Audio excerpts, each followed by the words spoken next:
All right, let's get started. I'm going to start with coffee. I'm tired, and I kind of need it. I recently got a new mic, and I'm still dialing the settings. I've been working on it for 4 hours, and I just decided to go with a simple noise gate. So hopefully that'll turn out all right. For now, first cup of coffee.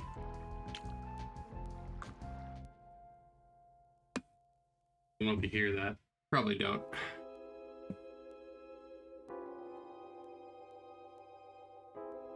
Oh, that's good. And very hot. Oh, let's see. This is Silicon Valley Part 5. Oh, hello there, talking object. How are you today? I'm not tired of the game. I actually quite like it. But I always need the coffee right in the morning. It's a necessity.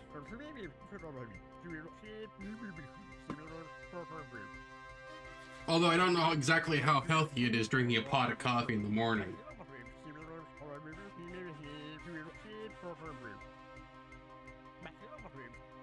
Oh, insomnia. That's not great. How many hours are you getting?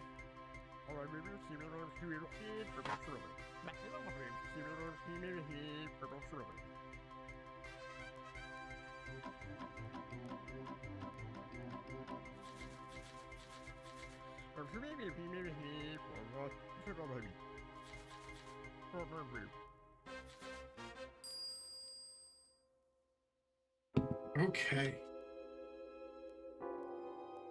Ooh. That's not much. That's less than my usual 4. Yeah, 2 to 3 hours, that's not enough. That's definitely not enough. Before I get started, how does the mic sound in terms of volume? I'm still trying to get all this thing set up and working, and I don't know a darn thing about sound, to be perfectly honest. It's supposed to be close to my mouth, but I don't really like that. I might have to get like a arm for it if I ever do that. Okay, that's good. That's good. I did play with the equalizer a little bit. Just some like basic settings to get it sound like my brother would sound. Because I realized that my voice would never sound like I hear it.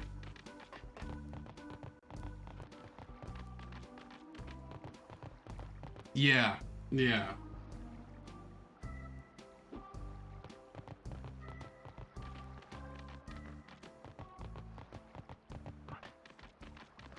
I get days like that too. And I find the easiest thing to do is just to wear yourself out.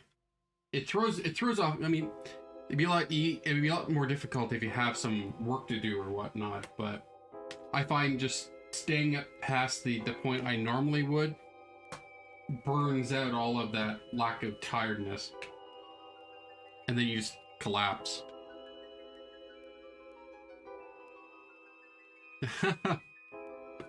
But can you stand your voice normally? I guess that's the question, right? Because it's always like, oh wow, is that's really what my voice sounds like recorded? Because that's the thing, like over the phone is kind of like that. When you're recording a mic is also kind of like that. But I found that recording my brother and equalizing it to like give it the right bass tones and treble and whatnot, and just playing with those settings and getting it so that it matches his voice, made it sound like my voice was also matched. So this is probably as close as my voice is that I've ever gotten recorded.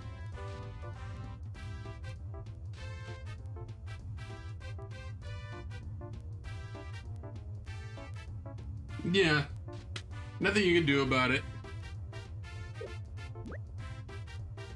Okay, where did we leave off? We left off in the forest, didn't we?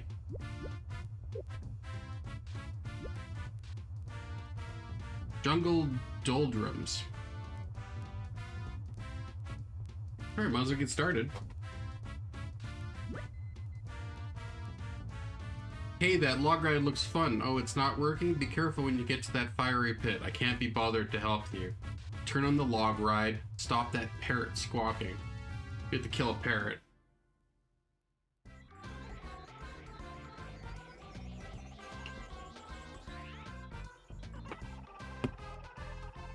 Okay. What do we have here?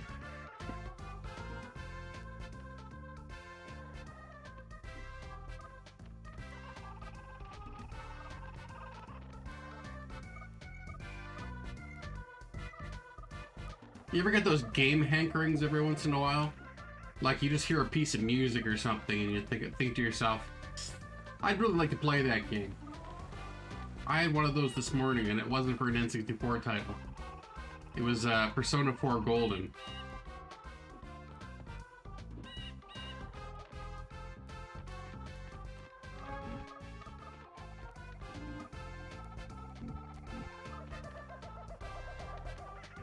Yeah, I love that game.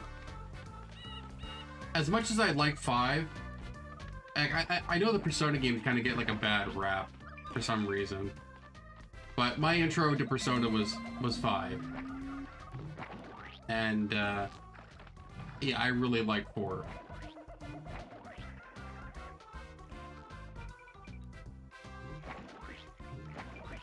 Yeah, I'm not sure what to do here.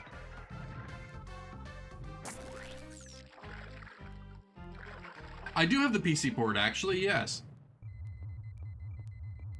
Yeah, well, I mean, I think any negativity that you hear about Persona is generally for people who don't like RPGs to begin with, or just not long games, you know. But it's usually not that bad. I think once a series starts to get really popular, you start to get more people being vocal about it. Because like I heard about Persona years ago, but like it was never like commonly spoke about until like I think 5 was the time, like truly, when I just kept on hearing about it everywhere.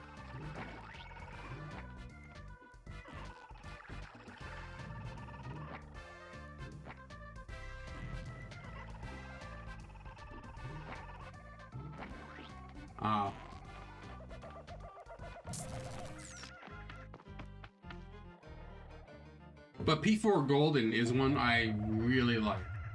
And the reason why I particularly like it is because I like the setting of Inuba a lot. Yeah. Persona 4 is probably when it started to go really popular, and then there was this huge build up to 5. Yeah, I think you're right. Because I remember seeing the sneak preview, not sneak previews, the teasers on that they were planning for PS3, because it was originally planned to be a PS3 title, I think. Yeah, I do. I think fundamentally I like small towns. I don't like big cities. I've never particularly been attracted to them.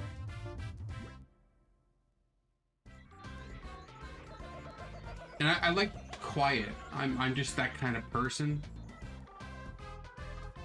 Like the best times of the day for me are the times between 12 o'clock and 8 when no one's awake.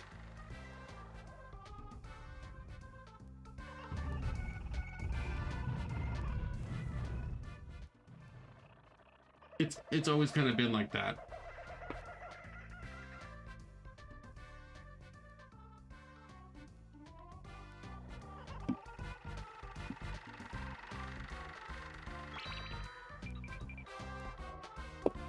Okay.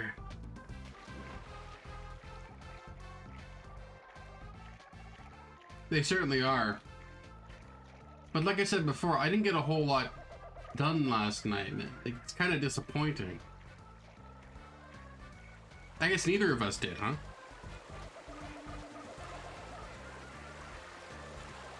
I was working on my model, and then I wanted to try out the mic.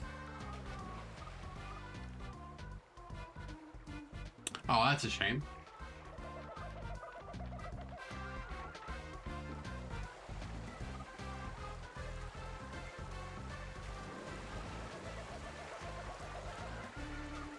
Wonder how I do that. No, not a new Pie Man model. It's just I do Blender for fun. It's not really. It's more just a hobby, right? But I've been working on this particular model for, I don't know, on and off for like 2 weeks or something. And for me, it's more of a learning experience than it is like than it actually like rooting into something. It's more about learning things like, you know, like what's a good way to make edge loops on a character. You know, how do you get these shapes? How do the things bend properly? Yeah. I mean, the Pie Man model didn't take me any more than a day to make. The texturing was what really took a long time. And I kept delaying it because I kept adding things like this. You had a little Santa hat, GoldenEye outfit, Mankind outfit, 64 cube, a Pokeball, and Eevee. I went ahead and modeled a low poly Eevee just for fun. Yeah. That's for the Pokemon games. And of course, you know, you have neat little animations like and emotions.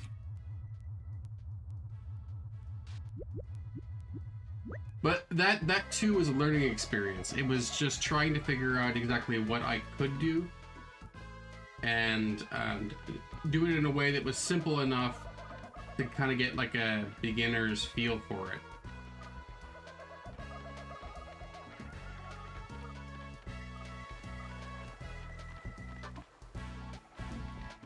But this one I'm working on now is, I used a T-pose that was on the internet for the base model, and I'm not gonna copy any of the details or anything. I just want to get the general shape right because anatomy really isn't a strong suit for me. I just do what I can. So what I'm trying to learn is edge flow, and basically how polygons flow across certain surfaces and how they're curved. So, like, say you bend a leg, right? You don't want the leg to bend improperly. You want it to actually look natural when it bends. So, in a way, you have to set up exactly how your mesh flows in order to get it to bend properly. You know, how many polys are in the specific area, and you know what's going to stretch. Okay, can I just go up? Or do I actually have to kill the hippo? Yeah. Well, I've been only doing it for a few months. I started August, I think. Yeah, but August.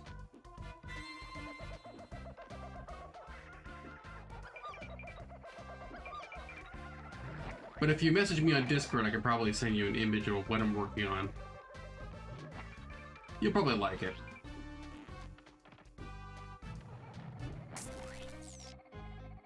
Come on.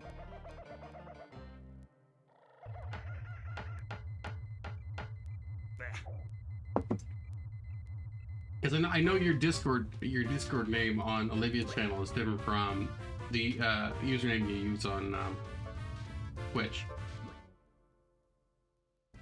I just keep forgetting what it was. I don't mind sharing. I don't mind sharing what I'm working on. In fact, I find it kind of fun because at least other people are interested as well. And if I can get another person into, you know, doing 3D work in their spare time, I mean, why not? It's quite a fun hobby. I enjoy it.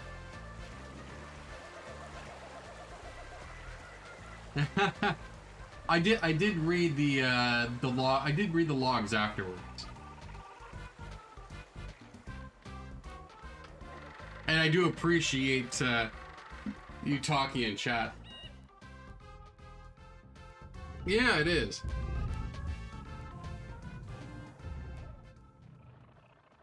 It is kind of neat though, because like I've always done artistic things, but I've been just garbage at them. Right? You know, I've done pixel art, I've done drawing, I've done electronics.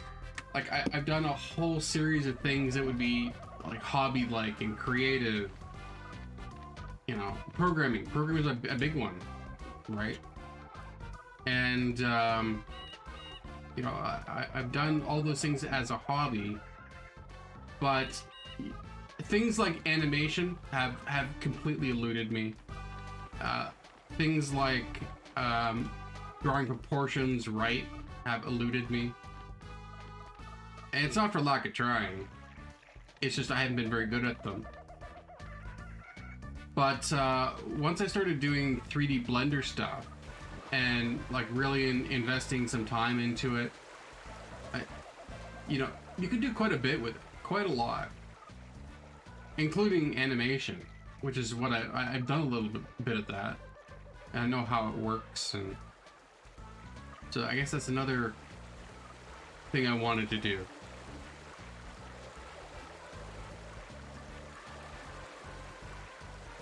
Everyone's gonna have a hobby, you know?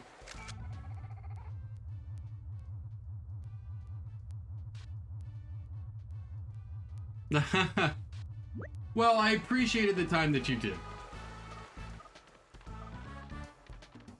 I don't like when it's forced anyway. I mean, it has to be kind of natural.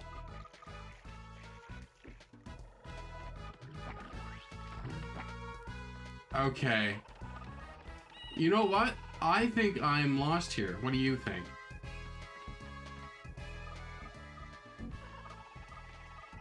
Yeah, hobbies are fantastic. There was a period of 2 years where I did gardening. Now, I don't normally garden. I'm not that type of person. But when it involves gardening hot peppers, that's a little different. That I can do. A little bit, yes. We're all trying to find what we're looking for. No, they went into my own sauces. Another hobby. Pickling, also another hobby. Now I think about it, I got a lot of hobbies.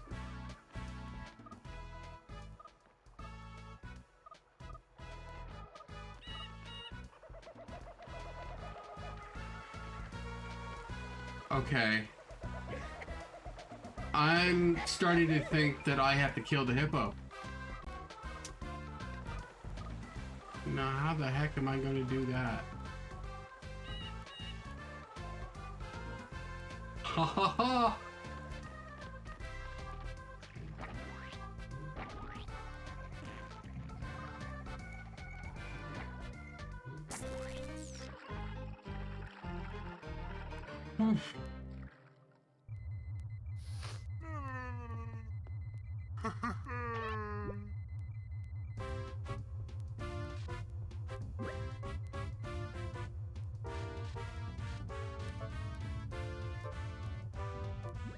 You know what's gonna happen?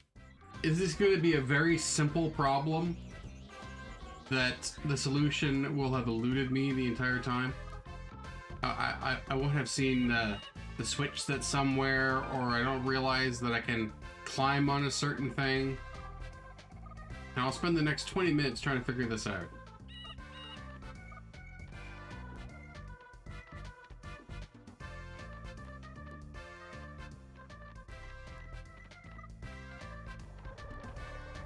This is a very tricky game, stuff like that. Yeah, it's all about figuring stuff out and discovery and whatnot.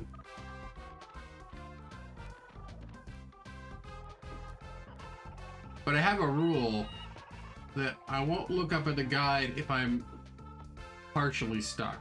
It's only when I'm fully stuck and I've searched everywhere and I have absolutely no clue what to do. Ah ho ho! Oh. Oh, I think I figured it out.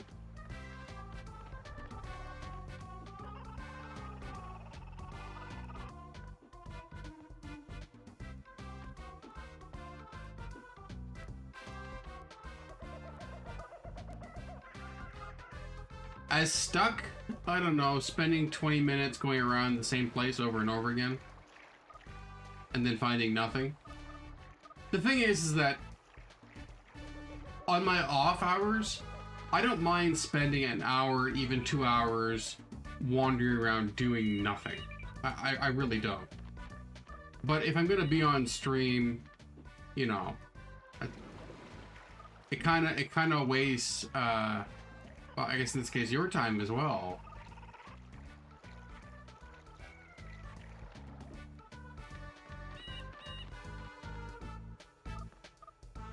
So for stuff like the fish level, trying to figure out exactly what to do. Like I'm not gonna let you sit here for 3 hours, me doing the exact same thing over and over again. I don't think that's. It's frustrating to me, and it's boring to you, probably.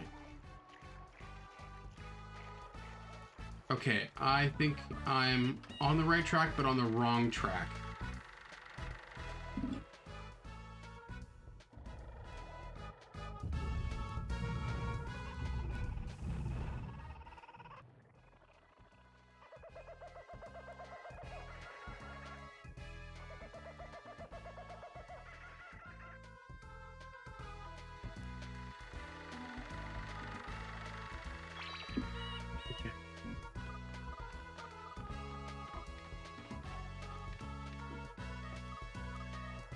Maybe it's about hitting the right spot.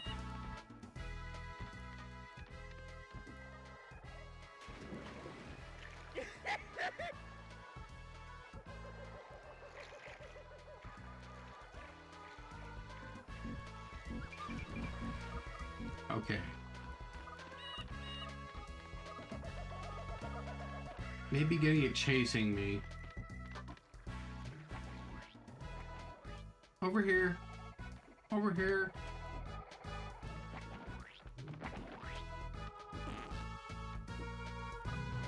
Over here.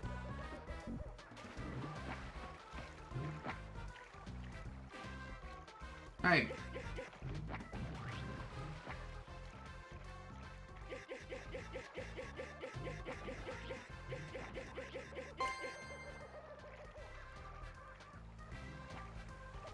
That was it. See, simple solution.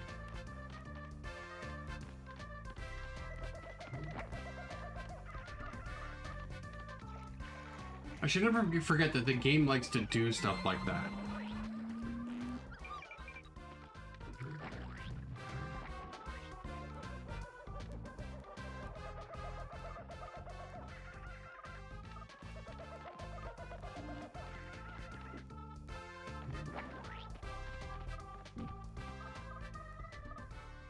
Alright, go away. I like how they just turn into a flat plane the farther they get away. They go from a 3D model to a flat plane.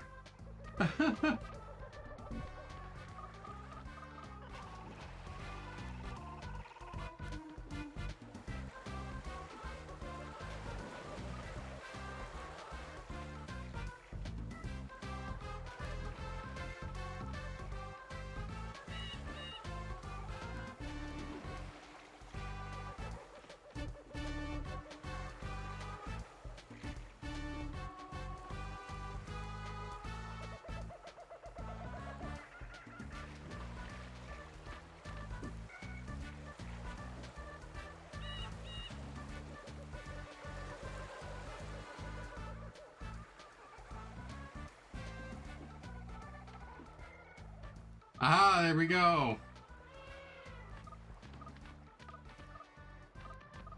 Hold up, I'm using that. 2 rocks.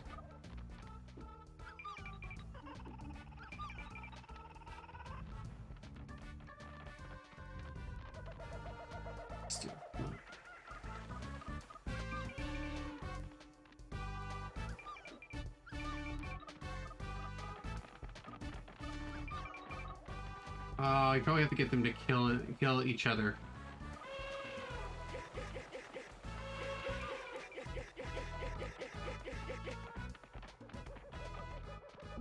Maybe not.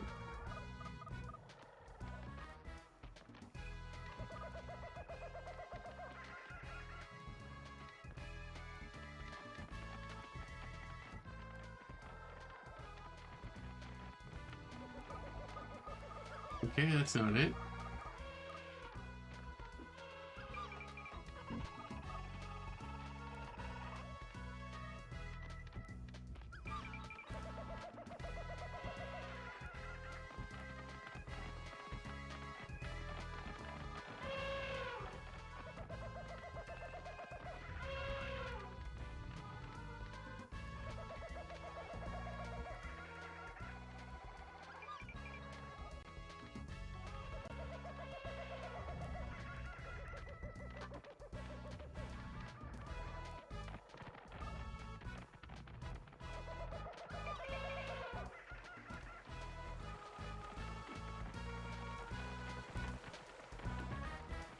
Ah.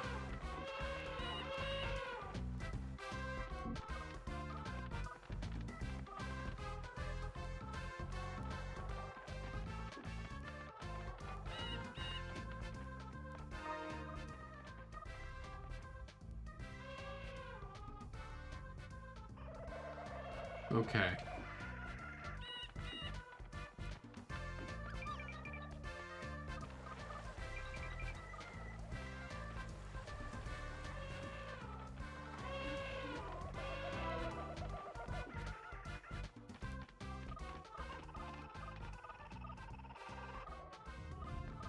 Okay. Still missing the one at the beginning, but I'm hoping I can come back to that.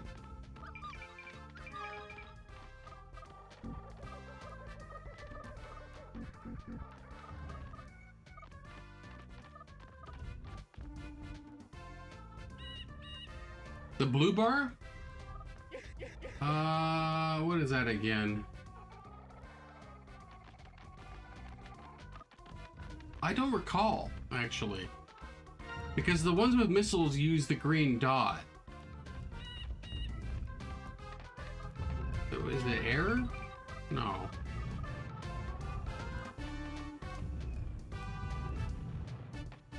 No, I think it's also the special attack.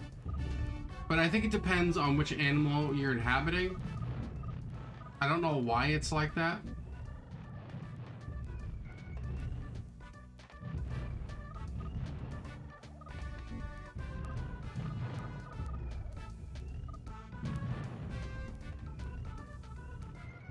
No!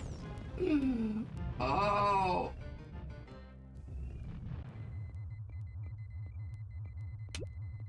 I don't know what they do. All I know is that they're collectible. Oof indeed. Oof indeed.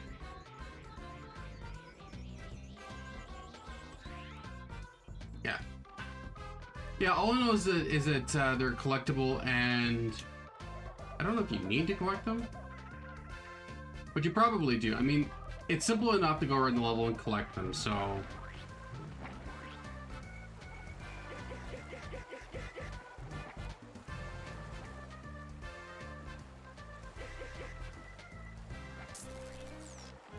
Oh. Yeah, so the way I have this playing N64 games going is that if I have the possibility of getting a gold on the game, which means getting all the collectibles and fairly easily, then I'll do that. So I want 100% as many games as I can without it being too much. Like, I'm gonna have to go back to Glover and then beat the one level, and I have Glover out. So eventually I'm gonna have to beat that Frogger level. But aside from that, that's the only level I need in order to get a gold on that game.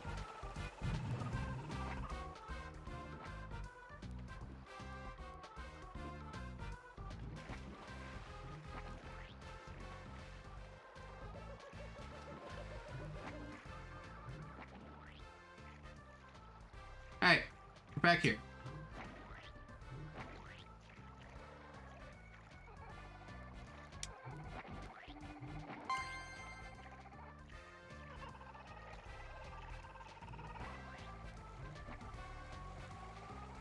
Can it get it for me?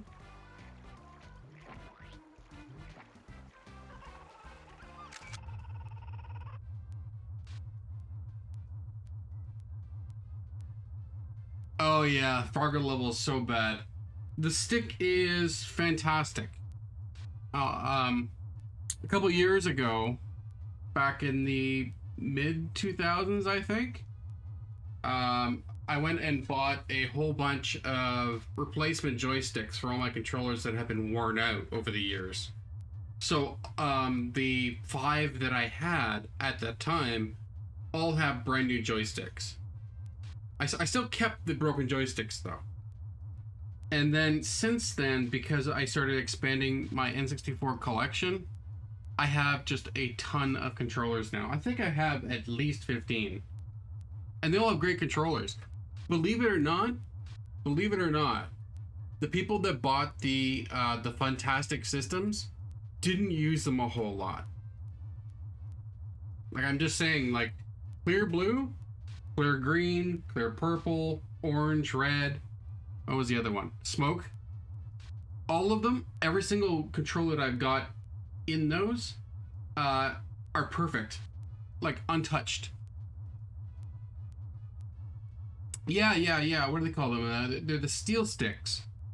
Yeah, the steel sticks. There's a guy that machines the part, and then puts some like silicone on it, and just and a bowl. I actually have a the B order, not the A or the A order, the B order, which just the bowl. And he drills out the bowl and polishes it and makes sure it's smooth, so that when you replace the bowl on the inside of this thing, it glides real nice. I haven't installed it yet. Yeah, because essentially how it works is that you have 2 rotating, I guess, U shapes, and then they themselves attach to sensors. And but the stick itself is a stick that goes down, and it basically rubs on the inside of a bowl shape, and that's how you get the curvature of the stick. But you can imagine after a while, yeah, that wears down quite a bit.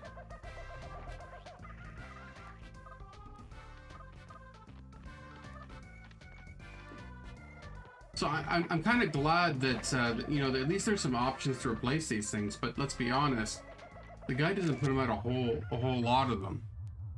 Like, it's an event when it's even released, when you get a hold of one.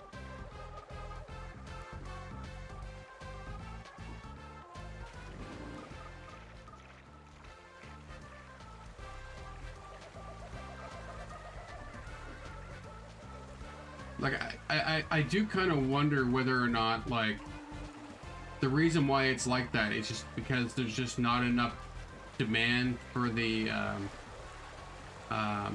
object to begin with. So he'll make a whole ton of them. It's probably enough for one person. I wouldn't doubt that.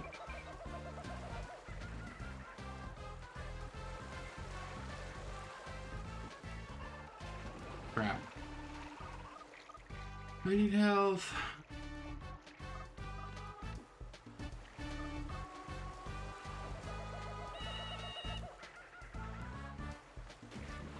Have you ever tried the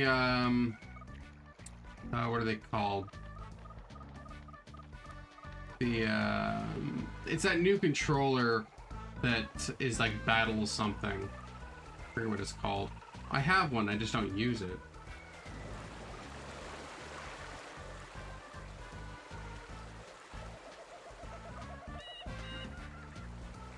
It's supposed to look like a regular controller, but it has the N64 port on the bottom. And I don't know why the name's eluding me now.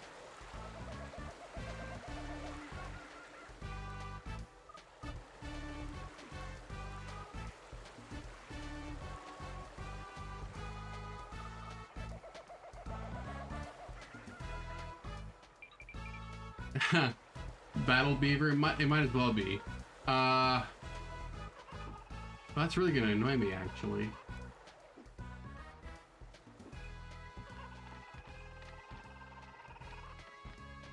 Just trying to think of a title. Anyway, it's not a bad controller as an N64 controller replacement. My only issue with it is that the joystick itself, because it's a GameCube joystick, the GameCube joystick has a lot more, has a wider range of input. Because the N64 input was only, I think it was only 16-bit. Was it 16-bit or was it 32-bit? For both X and Y.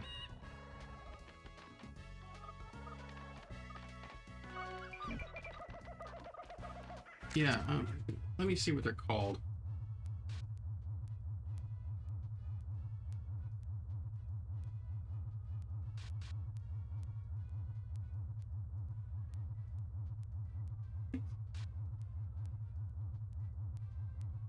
Let's see. Retro Fighters. Yeah, it's a Retro Fighter controller for the N64. They made them a couple years back, and I think they have a wireless version now. But I like the feel of the controller. It's a little light.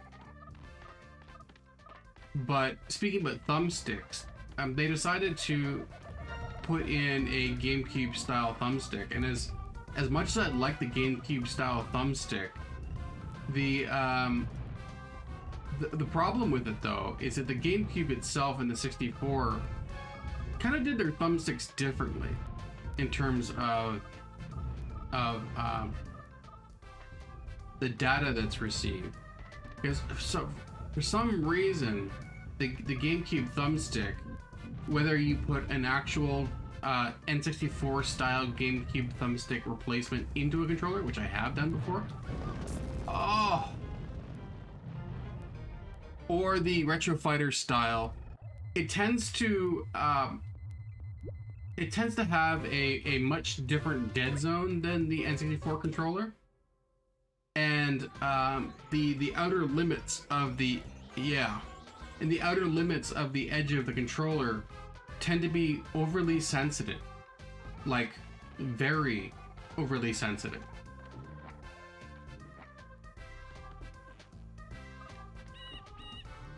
So on some games, it works. It's just a controller that works. But a good amount of the games I've tried, it's a bad controller.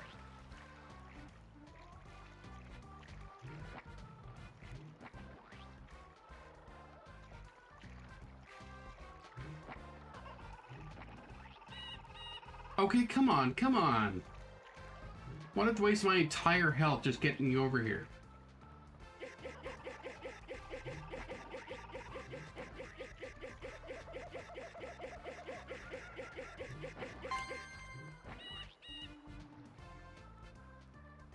They aren't. But you know the funny thing is, and the funny thing about the GameCube and N64 controller is that in many respects they are basically the same controller. Because if you look at the pinouts on them, the GameCube controller uses the same pinouts as the N64. It uses the same packet system as the N64. So when I was making a N64 to PC controller hub, so that I could play like 4 players on my computer, because there's no hubs that have 4 controllers, and it's really annoying. So I decided to make one. But all the libraries that deal with interfacing with the controllers are always like GameCube interfaces. like GameCube slash N64 interfaces, because they use the exact same the very the same what would you call it, packet layout, and they're basically interchangeable. Even the cables on the inside, you can do like a GameCube to N64 controller adapter, or the other way around.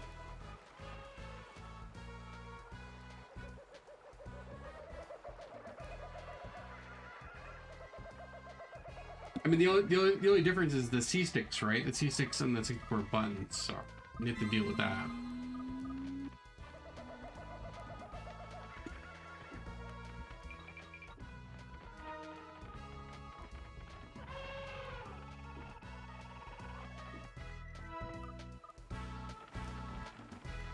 Yeah. I'm not sure how I feel about the Z buttons being at the top. Like, as controllers changed, you started having the triggers and then the L1, L2 on most systems.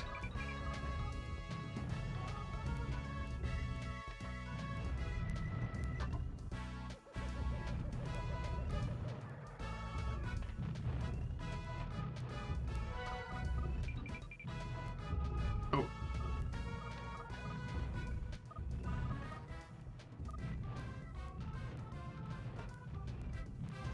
Okay. Is there a pattern to this? I'm gonna sit here and just look at.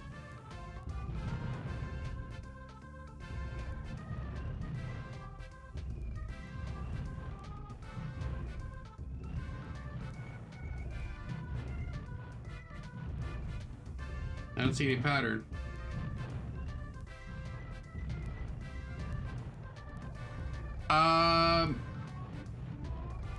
I prefer heavier controllers. I like there to be a little heft in the controller, and it's simply just so that it doesn't feel like it's falling out of my hand. That's kind of why I like the 64 controller, because you always have the rumble pack in it, right?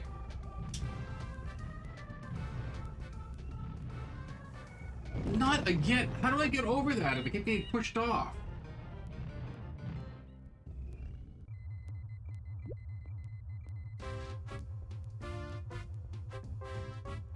Yeah, the lighter controllers do feel a lot cheaper. But you know that's not always the case though.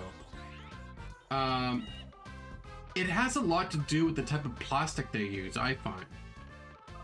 Like, if they use like a cheap ABS, then you can feel it. I have a bunch of those like third-party N64 controllers, and even though they've essentially copied the N64 controller itself, all the hardware inside, even the shell in plastic, it doesn't feel the same. Like, the plastic weight is completely different, and the feel of the plastic is different.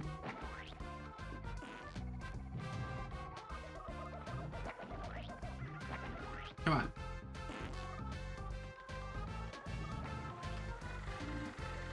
No, I don't want a free tour.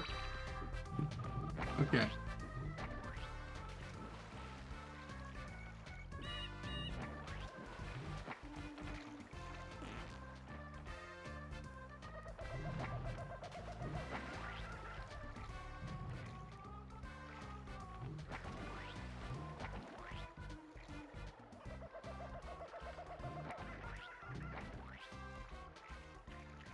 That was one of the things that that I really enjoyed about the 8BitDo SN30 Pro. Like, I bought two of them on a whim because I liked that they looked like Super Nintendo controllers. I liked that they were wireless and Bluetooth, and I liked that they could connect to a whole bunch of things, right? That was my... No, I actually bought four in the end. That was my benchmark. Like, I wanted something that was wireless, I wanted something that was at least halfway decent, and I wanted something that I could play retro games with on the system, because Two of them are the how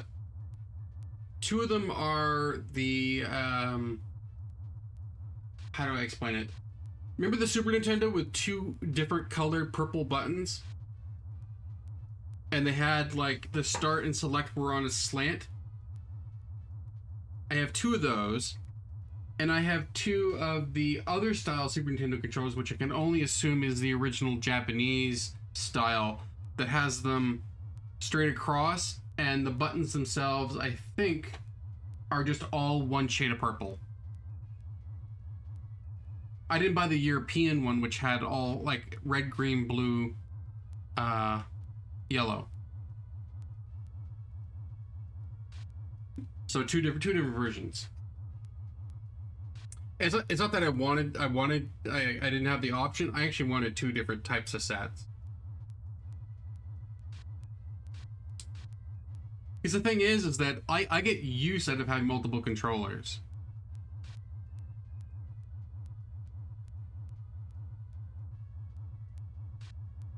Okay. So which was the ones that were on the slant?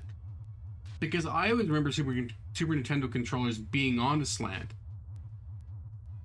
Like being backslashes, as opposed to dashes.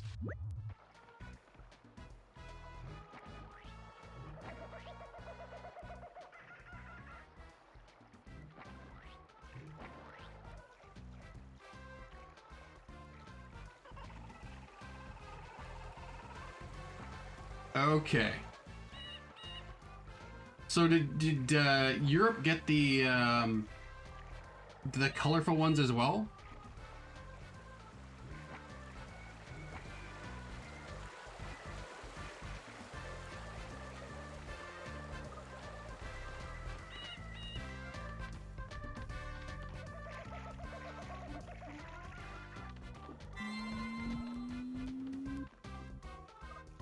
Because the ones actually, you know what? I can just look over there and see. The ones I have, they might actually have red buttons. Actually, hold on. Where are they?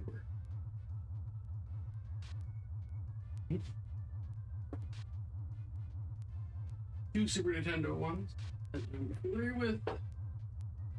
I got lots of drawers in here. Hold up. Oh, they're probably in the game controller box. Hold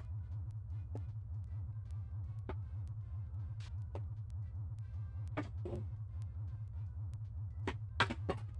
Oops. Oh no, they're the yeah, they're the solid solid light purple buttons. Because they also have one that are the red buttons, right?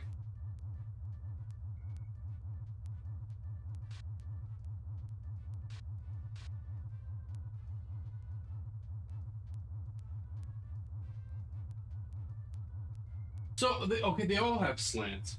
Maybe the straight buttons are more reminiscent of like an NES style controller, because the NES had straight buttons. That I remember.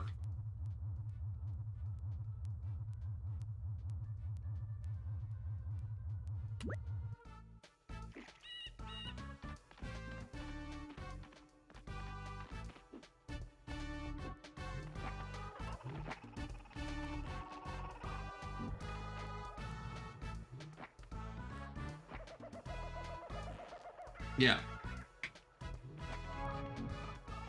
But yeah, getting back to the topic of the controllers, the moment I put my hands on the SN30 Pro, I just fell in love with it. It was primarily the type of plastic used, the sensation of the plastic, because they used like it wasn't what's the word? It had bumps and ripples, and the surface itself felt as if it were it had some grip to it. Yeah, like it actually had the type of like very slight roughness that the old Nintendo controllers had. All of them had that. And the weight, the controllers themselves feel solid. And like, it was the first time that I felt a third-party controller that didn't feel like it was just cheap.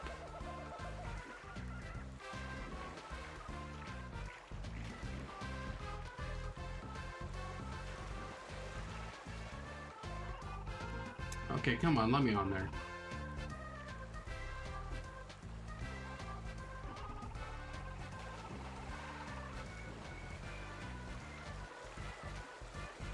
Yeah, I never even actually bothered with the Switch Pro controller. I think partially because I didn't trust it. Like, my Switch controllers were already malfunctioning. So I thought to myself, why would I bother with another Nintendo controller when I can get a replacement that will at least, I know will kind of work. Yeah, this is Frogger all over again.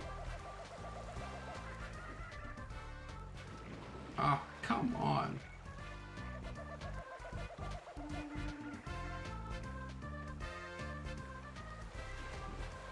And so now I only use the SN30 Pros on my Switch. And on PC. And on any machine I can put them on. Okay, come on, this is getting ridiculous.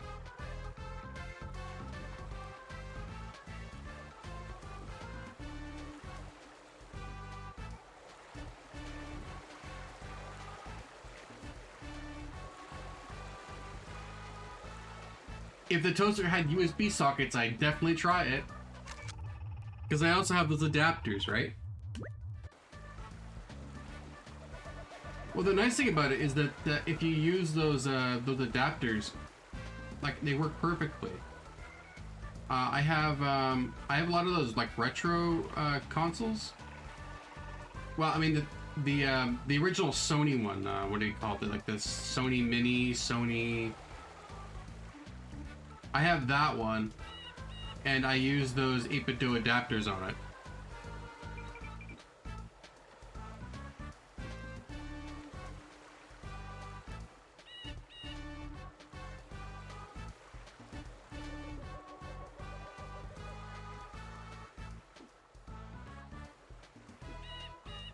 Okay.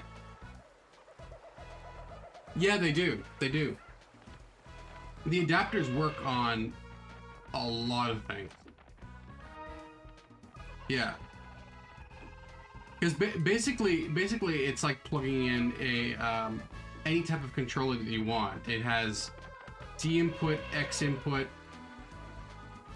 and then various setups for different machines.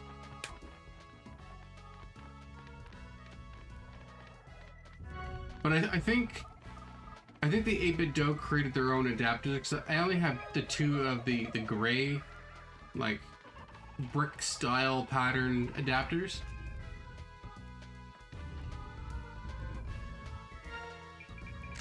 Did the Genesis Mini use USB plugs? I have one. I really haven't played it a whole lot.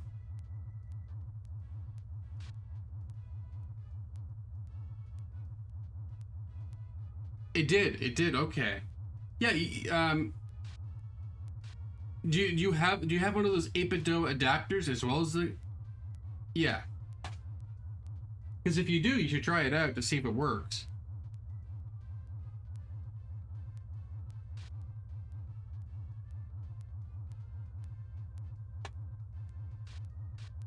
No, just a controller, okay. Well, you know what? In my off time, I'll try it out.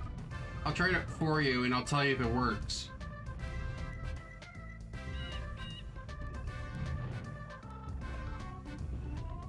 If I remember.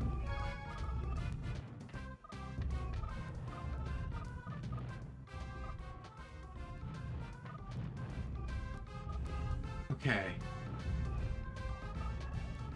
I can't jump that, can I?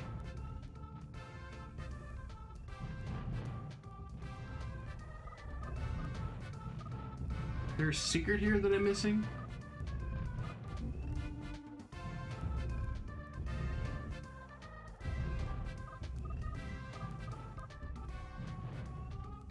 We were talking about that, weren't we?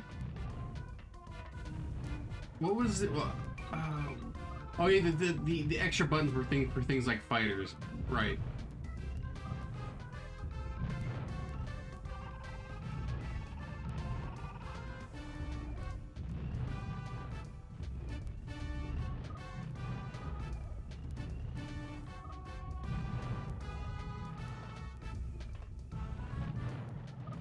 Okay, that's how you do it. But I died anyway.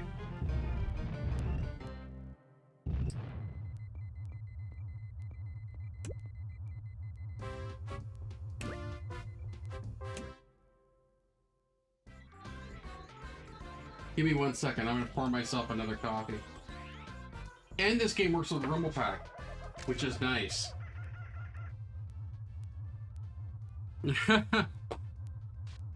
I feel like there's so much more of this level to explore. I'm just hoping for some type of like air vehicle that I can backtrack and get all the extra stuff.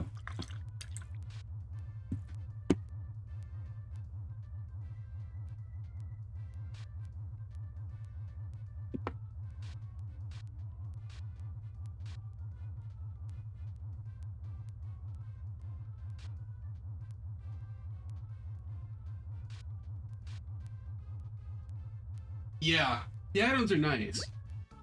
You know, one of the things I kind of like, I think it's a shame that it was never continued, was the memory card. I mean, the memory card was a fantastic device. Each kid could have their own memory card and their own save files on there, and they could label it the way they want. You know, the memory cards with different types of colors, and I mean, stuff like that is fun. It's fun and entertaining, and you know, game magazines or websites could, have contests for memory cards or some type of customized peripheral. I mean, that's what they used to do, right? I guess save files have gotten so big that I mean, you could just use an SD card, but at least have the option. I mean, why wouldn't a game console developer put an SD slot port on the back of their controller? I think that'd be awesome. I know, but like, all you would have to do is put an SD card slot on the back of any controller, right? And then because the controllers interface over Bluetooth anyway, you could have the system recognize them as an external hard drive. And at that point, you're basically at save states, or you're at save games.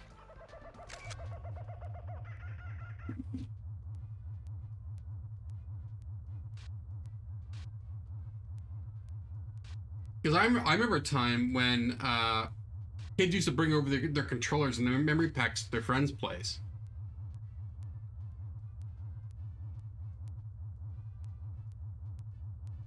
Oh, you just have the you just use the quality one. There's a slot in which it sticks out, and then there's the quality ones in which you press into it and there's a noticeable click and then it pops out like a toaster. And those break a lot less. Yeah.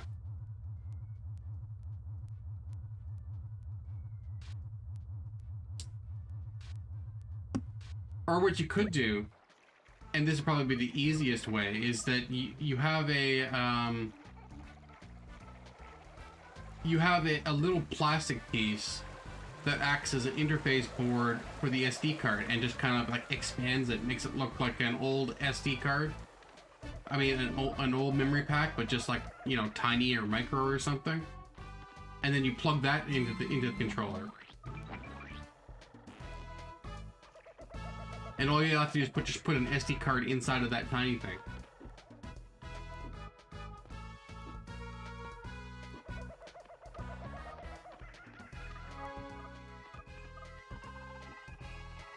But it's probably one of those things like there's not a whole lot of kids going over to other kids' houses and playing local multiplayer. It's all done online. So there's really no point in having save files or moving save files over to other systems, and the save files themselves are game locked and they're system locked, and you know, developers don't want the kids cheating, so you know, all the save files are encrypted.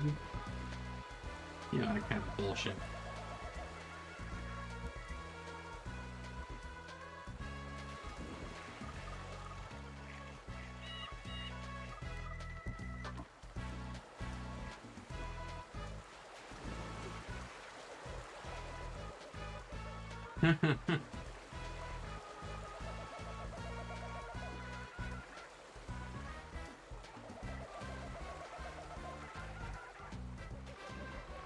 Oh, I did it again.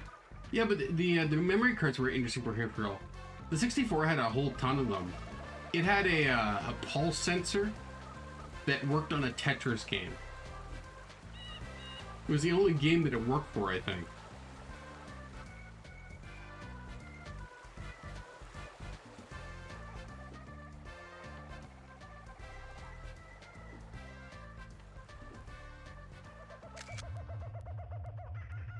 I don't know if you knew about that peripheral. We never got it over here.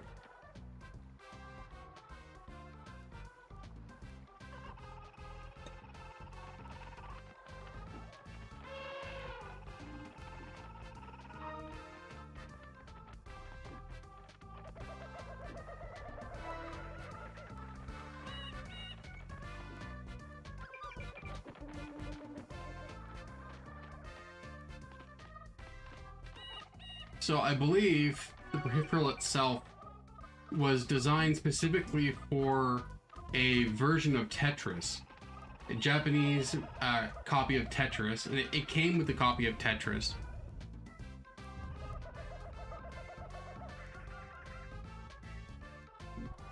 The ones with the little screen on them. You see, I never owned a Dreamcast. I felt like I really missed out on it. Like, there's been several times where I've almost pulled the switch on buying a Dreamcast over the years.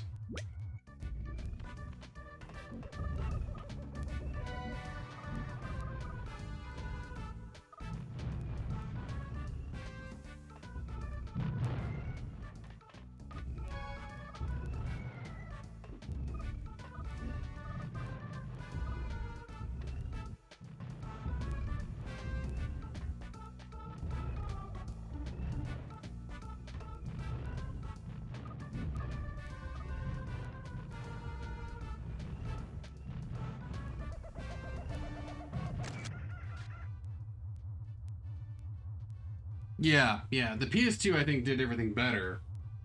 It was released later, wasn't it? I'm pretty sure it was released later. But one of the things that I just couldn't get myself around was the Dreamcast controller.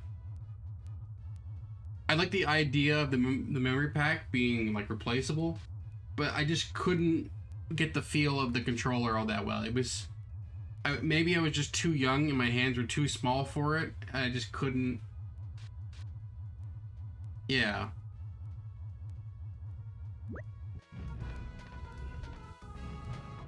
Oh.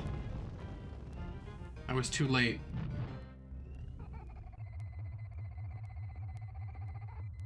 Yeah. It was a very weird system. But it had a lot of great games apparently.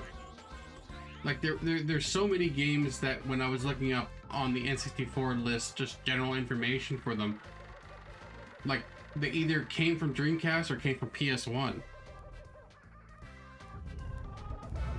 So they did have a surprising amount of really fantastic titles.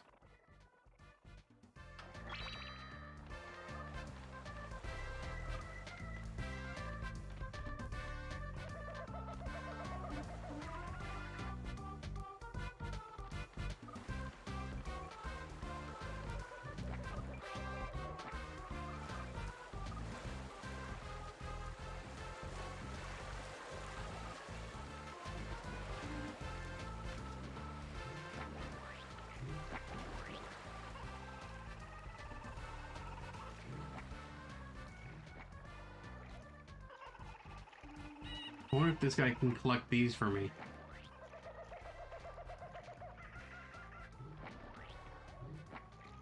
Nope, it can't.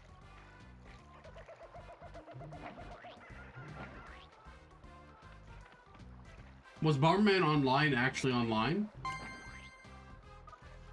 I doubt it works now, but like...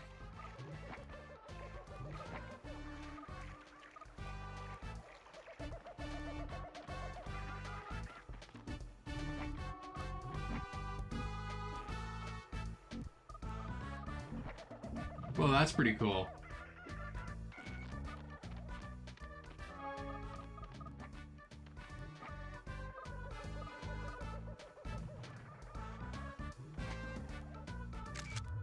Now, here's another title that probably made it onto Dreamcast simply because of the online features. Did Quake ever make it on there?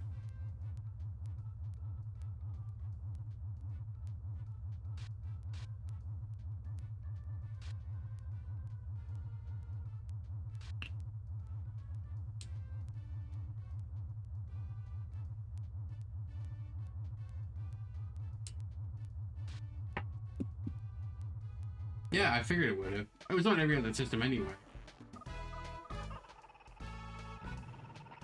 Go away! Go away! Shoot!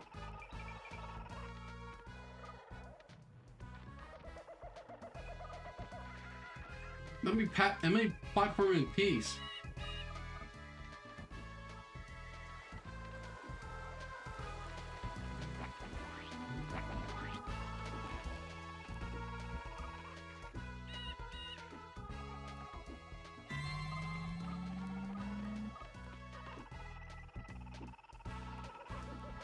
I only need you to hit buttons.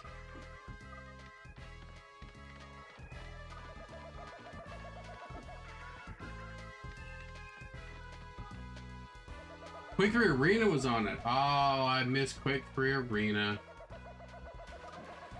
I do miss Quake 3 Arena. I used to play a lot of it.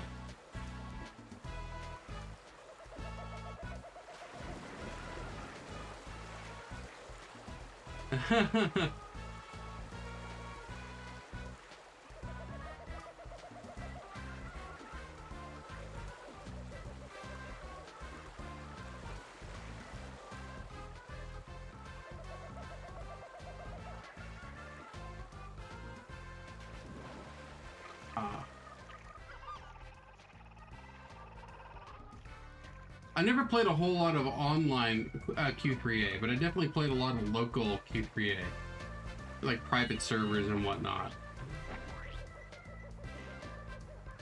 Now that was a fun game.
Oh, that's the first time I failed on that.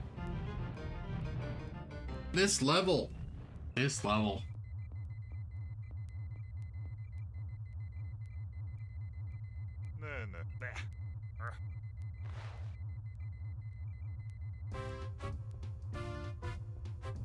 It's like one of the hardest levels.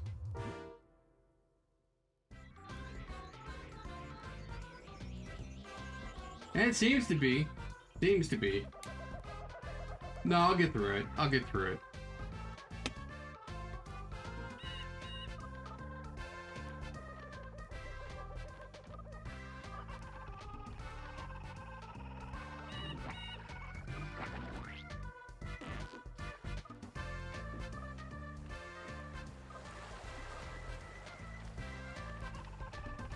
Doesn't help that it keeps running away from me.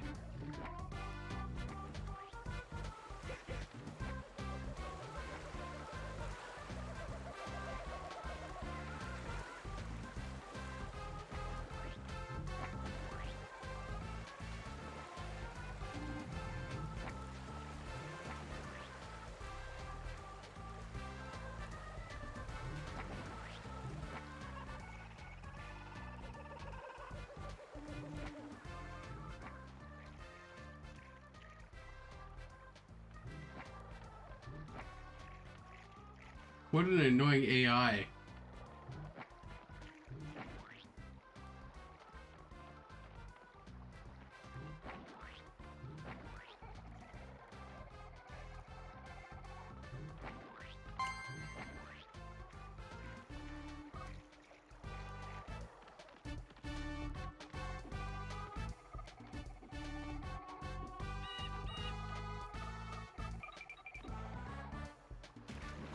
You know, I'm gonna just...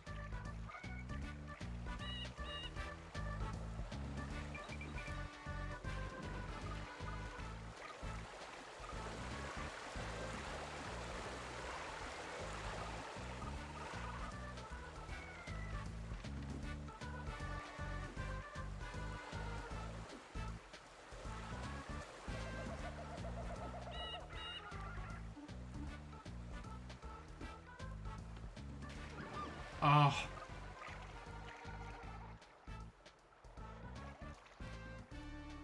Yeah, they certainly are.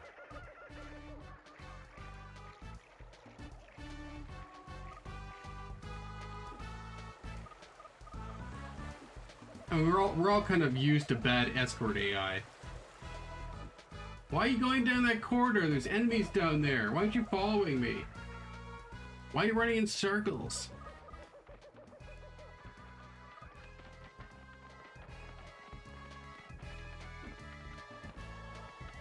But shooting you in the back, that's the worst.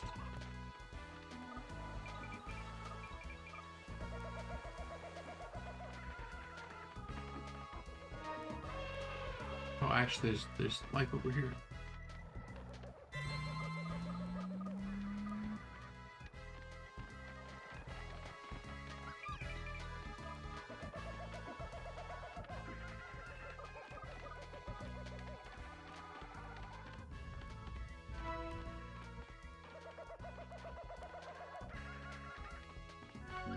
Yeah, maybe I should consider getting a Dreamcast. I guess my problem is now is that I don't really have any method of displaying it. Like I have a cheap composite to HDMI converter that has like 3 cables coming off of it. It's not great. It fails half the time. I'd have to buy something like a retro tank in order for me to be satisfied with the output. I wish it was an easy way to like mod these machines with HDMI.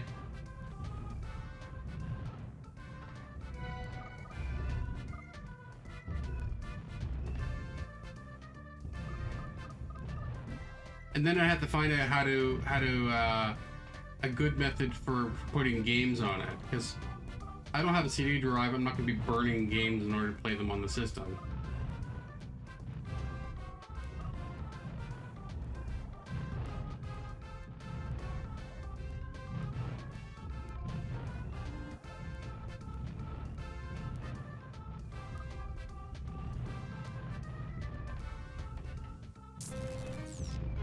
Oh, come on. Come on.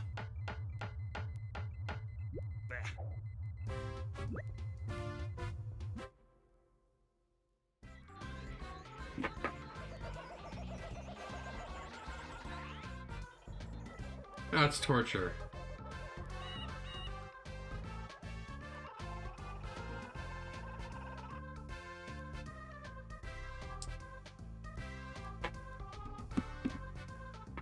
Okay.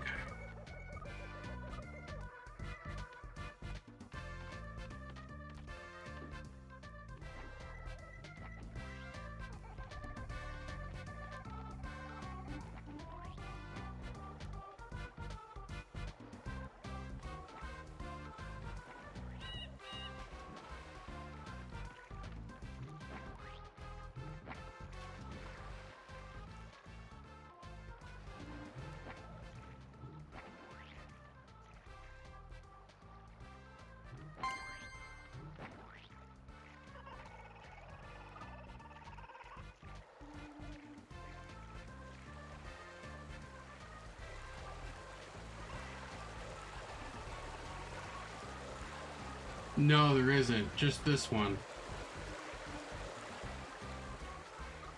I mean, there is if I can find a way to kill an elephant, but I wouldn't be able to escape the area.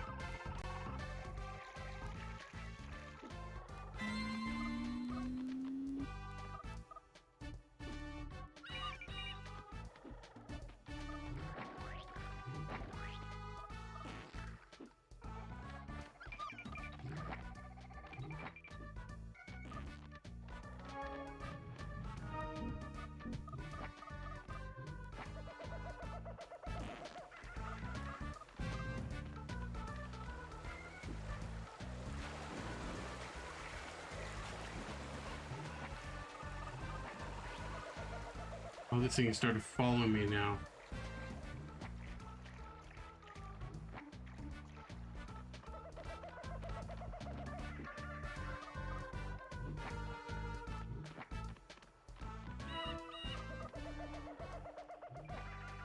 Where is it?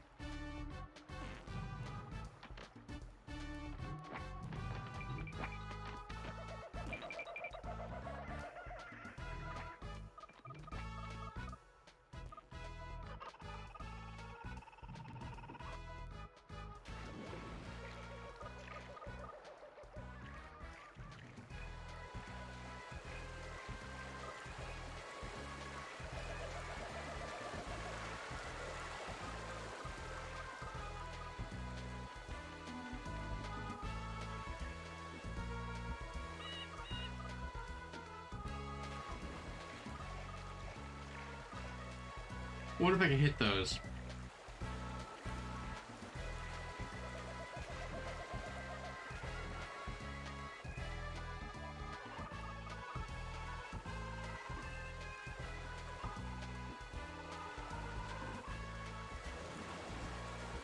Can't even hit him.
Be funny if, like, just beating this area was the whole level.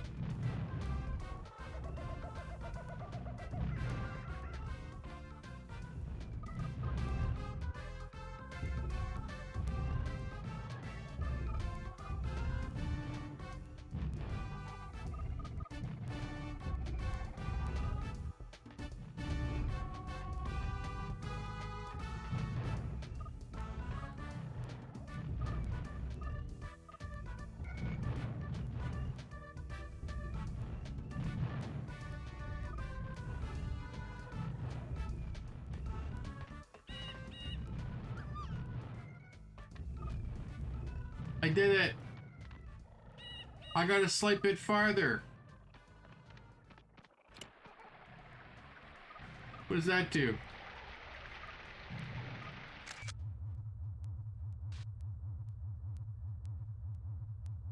I don't think I can save and leave.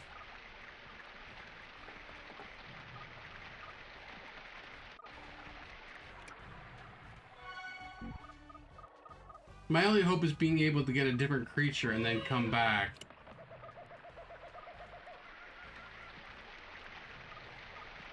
like a turtle tank, which seems to hurt me.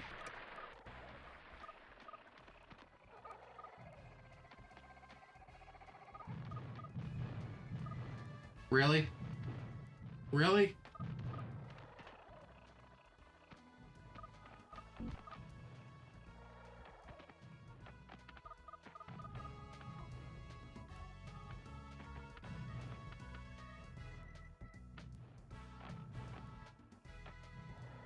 I think the water here is just wet the turtle,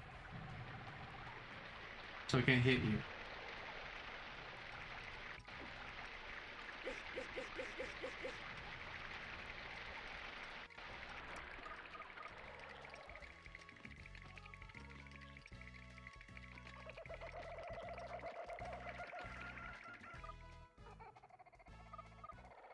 I don't know if I'm supposed to do that. I don't think I was.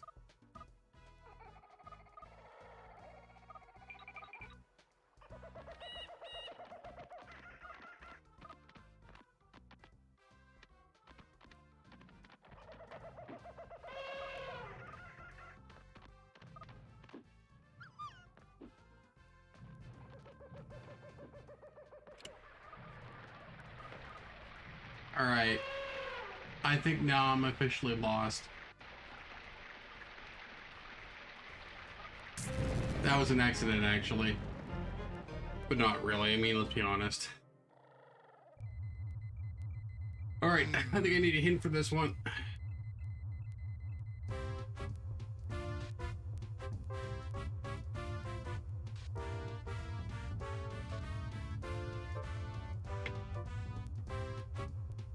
Yeah.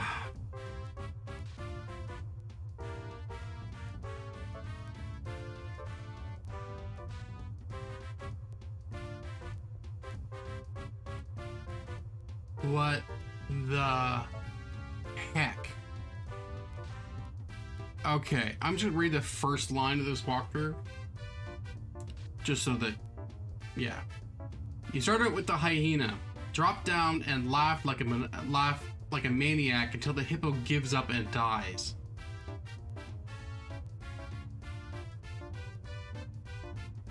I didn't even know that the laughing like a hyena did any damage.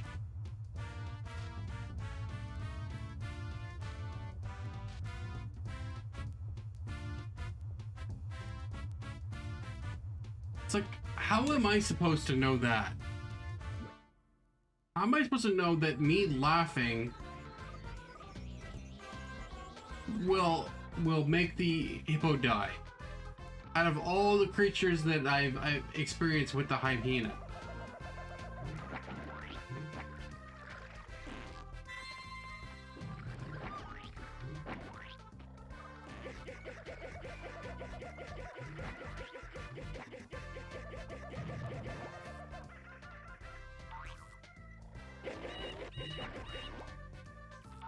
No.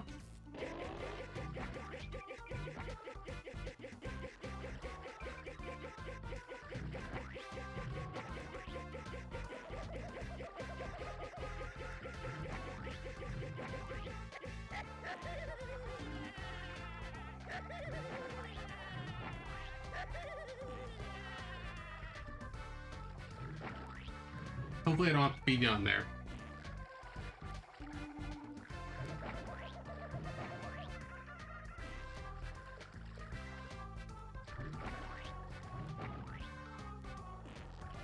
Maybe it'll blow itself up.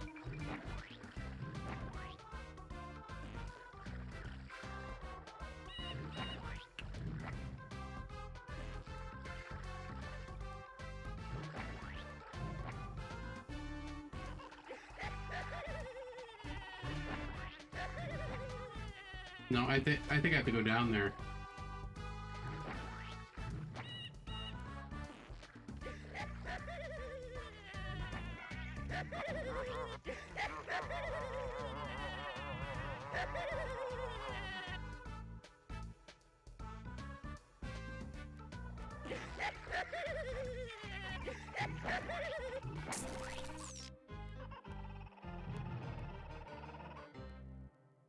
That's so bizarre.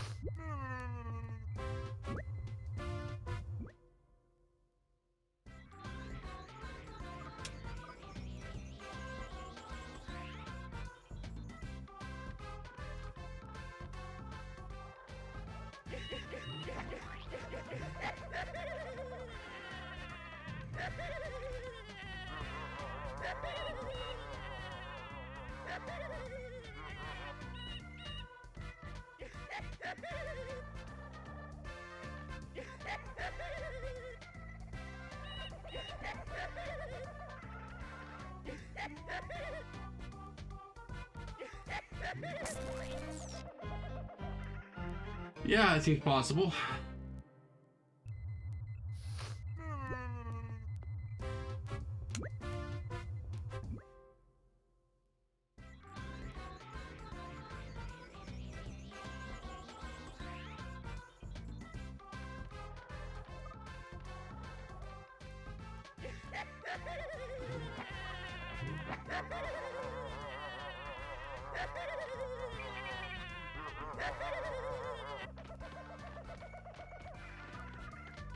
Okay, run away. Recharge. Let's see.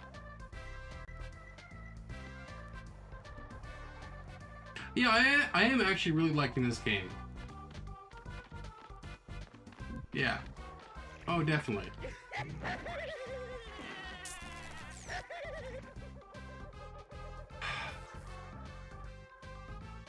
That is so ridiculous.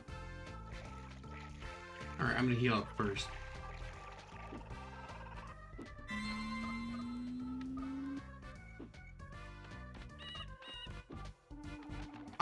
I wouldn't even say that the obtuse puzzles that they have bother me any, because they really don't.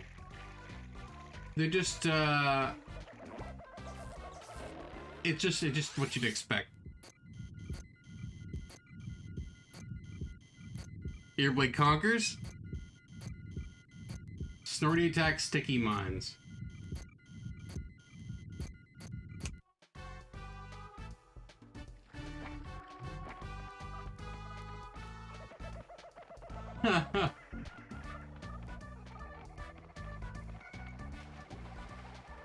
Yeah, Conker's had a lot of those references. Now I get these.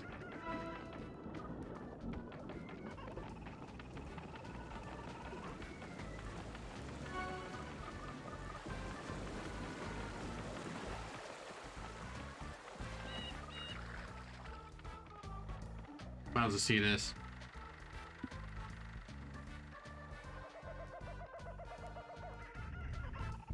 What, Conkers? Well, it was owned by, it was made by Rareware, and Rareware was owned by Nintendo.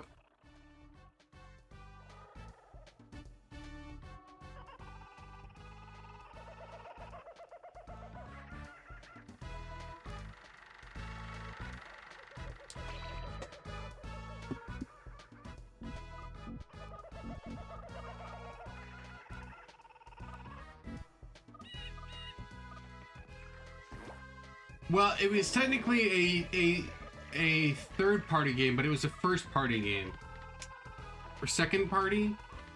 Nintendo owned 50-some-odd% of Rareware. So they weren't under the hood of Nintendo, particularly. They were kind of like not how Naughty Dog was to Sony.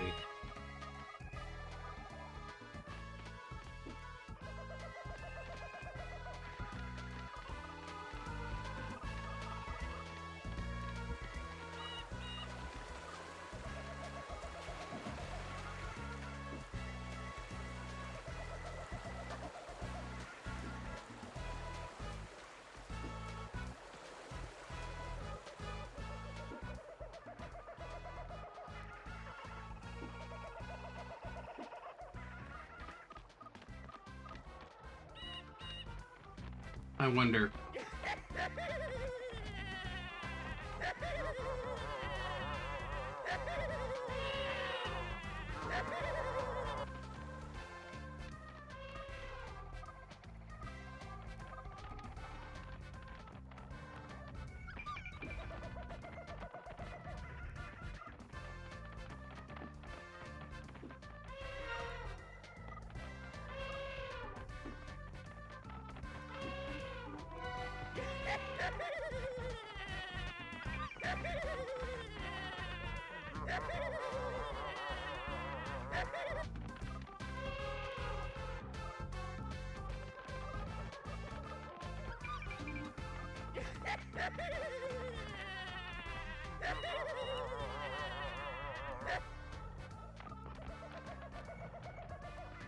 I'm not sure how we're supposed to know that that was an actual attack, though.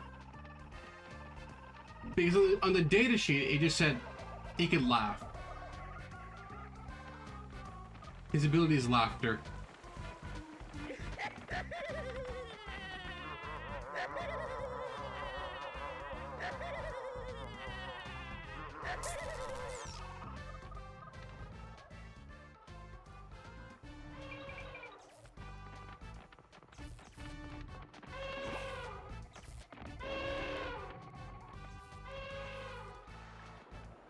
I suppose so.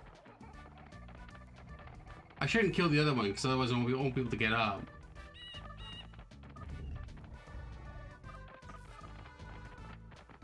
Let's I can jump up the rocks.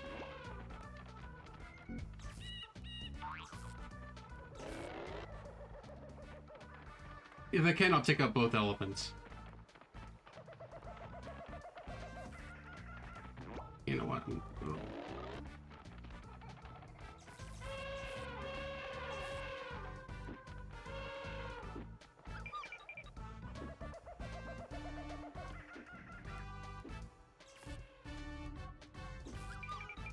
Yeah, alright.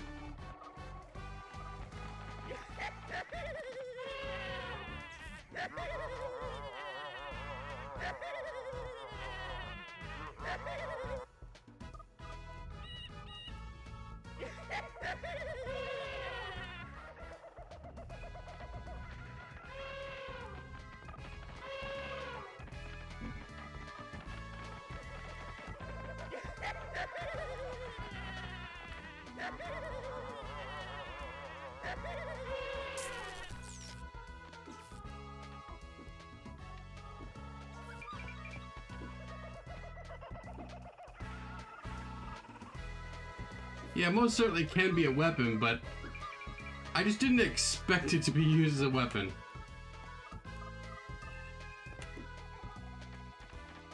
Like there are some moves in this game that are useless, like they have no use whatsoever. So I just figured laughter was one of them.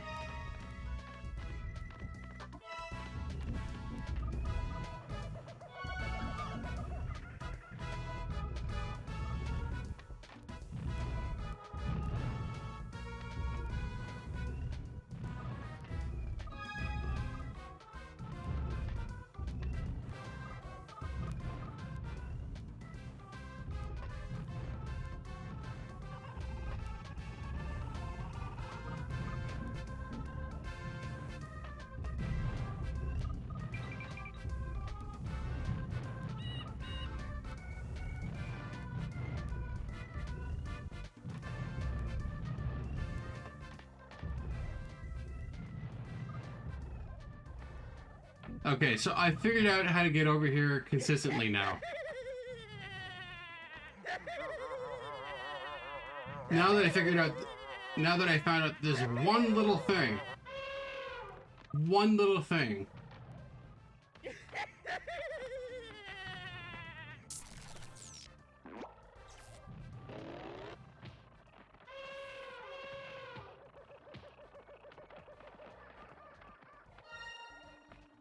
Alright, so what can it do?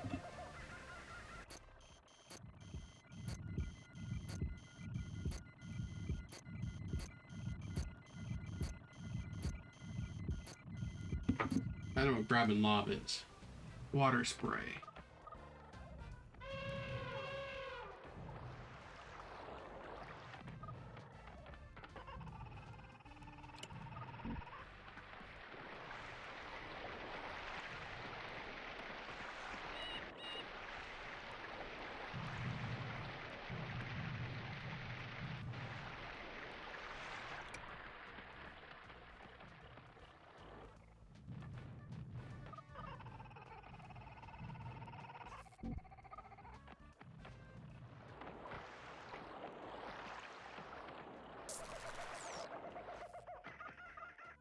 Okay, I don't think that's gonna be any help. It might be.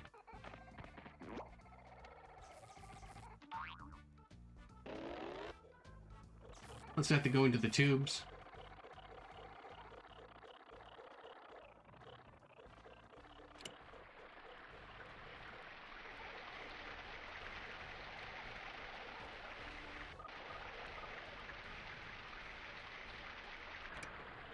No idea.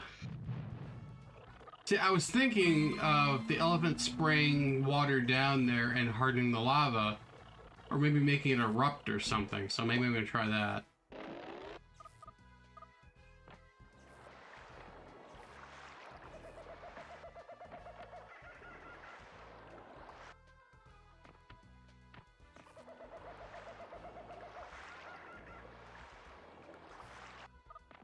But I don't think that's it. Maybe if I keep hitting this, it'll create like a flood or something.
Maybe breaking a tube?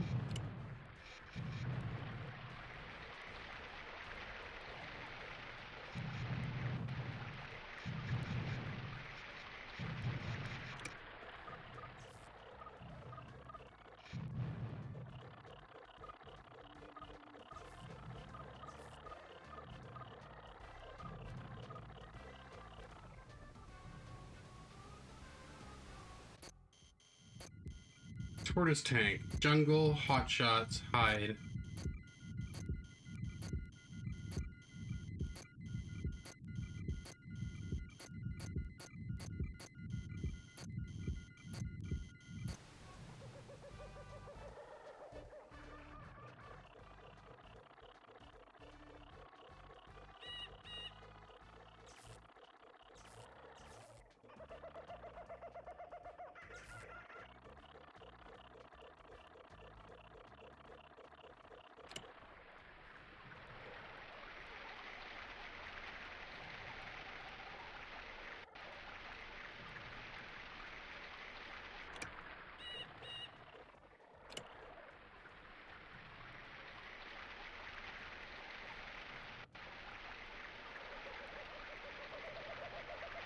No, it's a move. You have to jump down there first.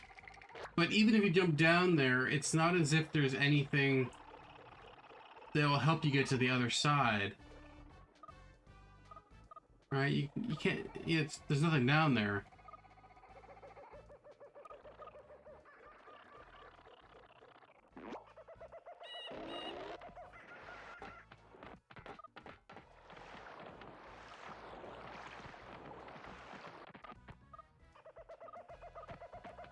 Can't go across the edge.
Alright, give me 1 second. I got a ding.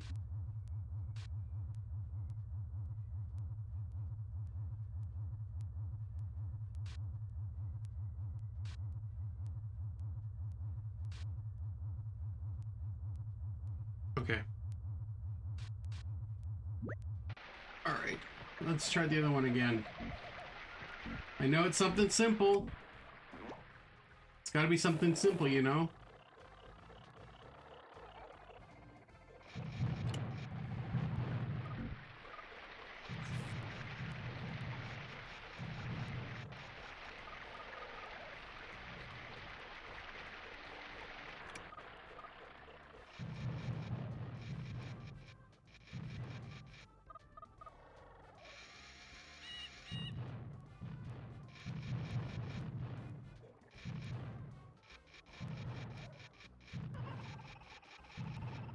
No, that's not it.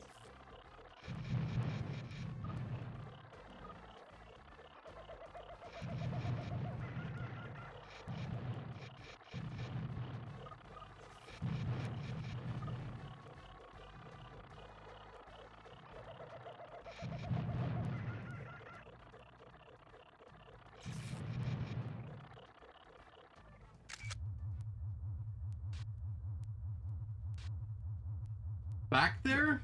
Ooh.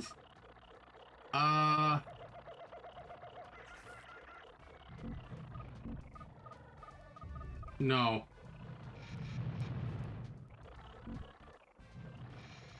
Even if there was, the torch couldn't get past that sliding wall. It would just push me into the lava.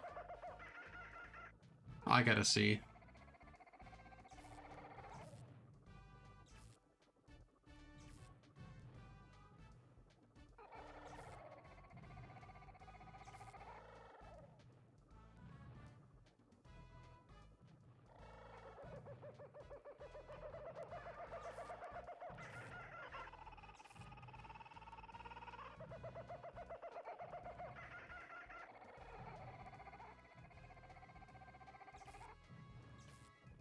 Really?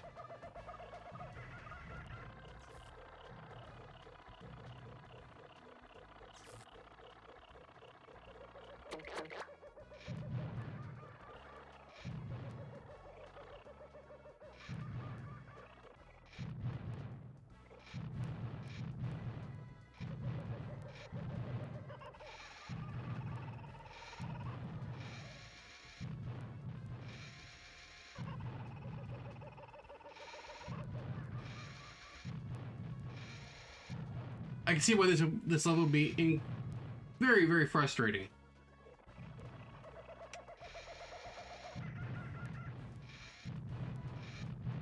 Yeah, what indeed?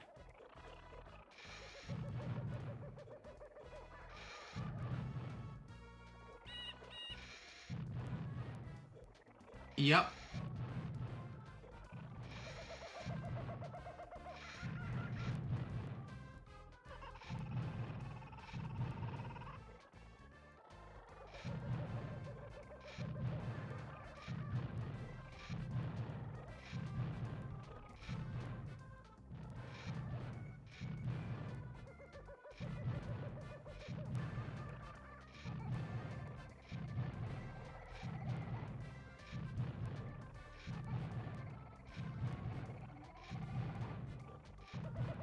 I think that's what the rain was for.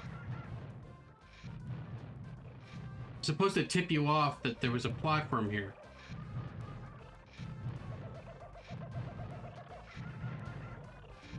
How are you supposed to know this?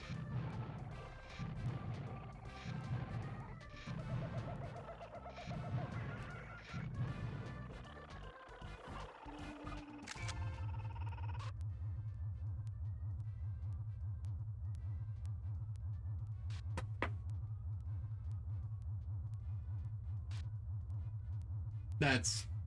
yeah, I need coffee.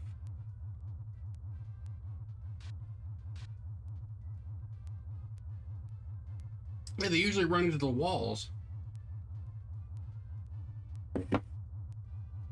But still, like, there's no indication that... I mean... there's been no transparent bridges in this game at all. And usually how it's shown is that for some reason there's something floating in the middle of the wherever you need to cross, right?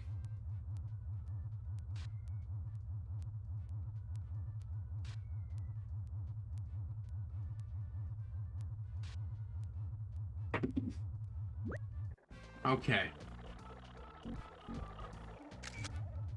Actually, give me a second.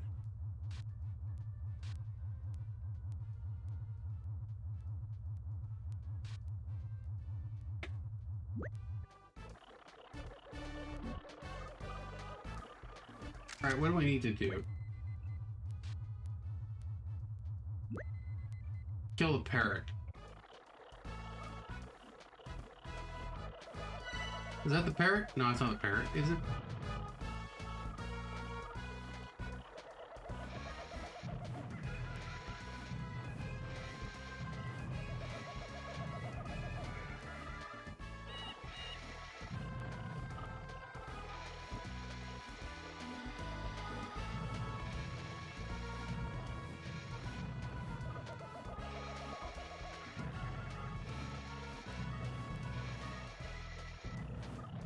Oh, yeah, that's a parrot.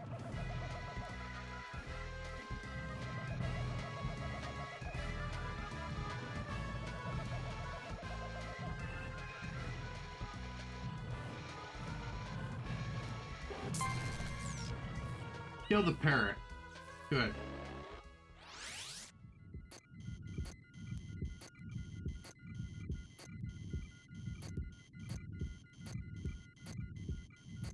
Yeah. It's not just Dark Souls. They've been doing that in video games for a long time. But I guess I was supposed to pay attention to the lava and not the plants when the rain was coming down. I eviscerated this parrot.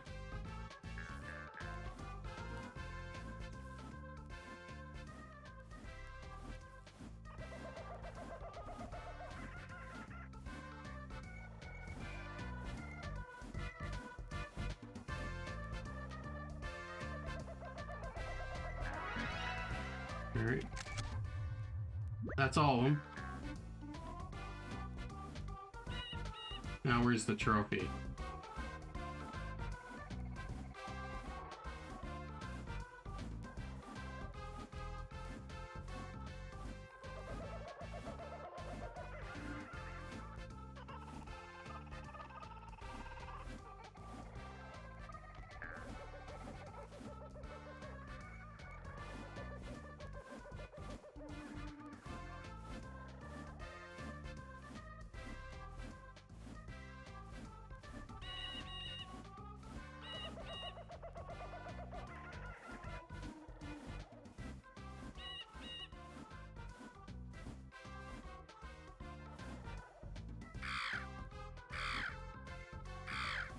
What?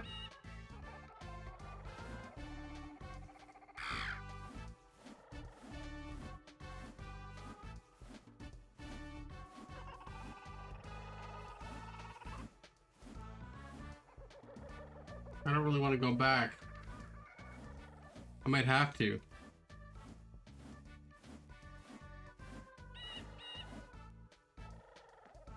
Siren.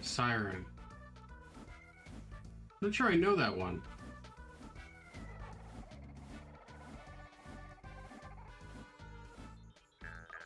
Oh, there's the pad.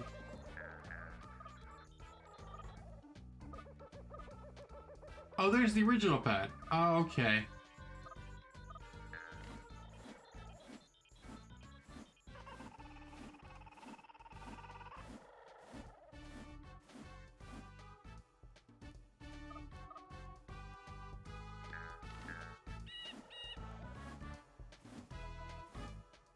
Oh, there's a trophy.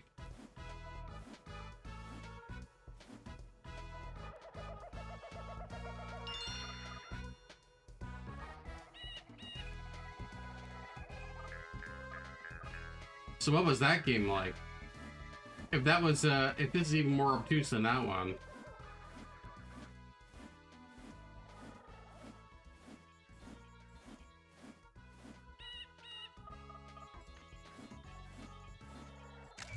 Double check.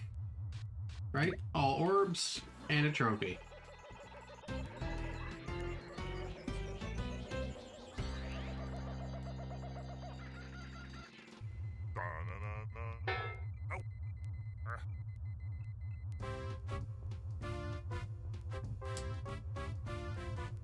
Swamp of eternal stench. Phew! So this is where the sewer lead. The sewers lead, okay. And here you slap bang in the middle of it. Aha. Wipe your feet before you even think about crawling back in here. Get out of the poo and into a hyena.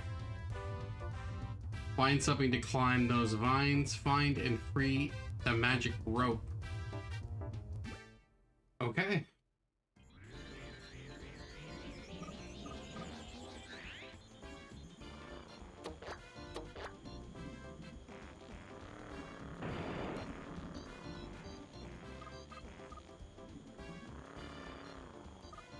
Oh, it's a speed turtle.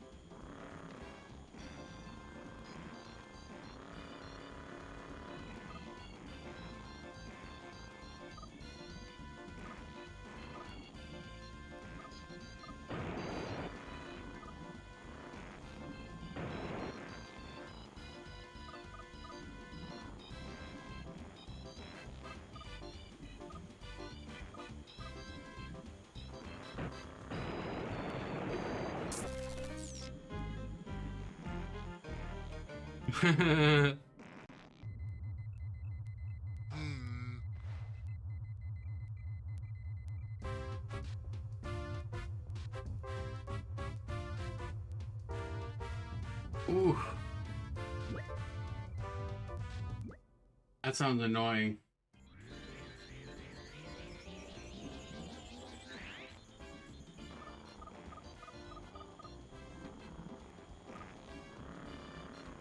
Oh, and these are in the mud?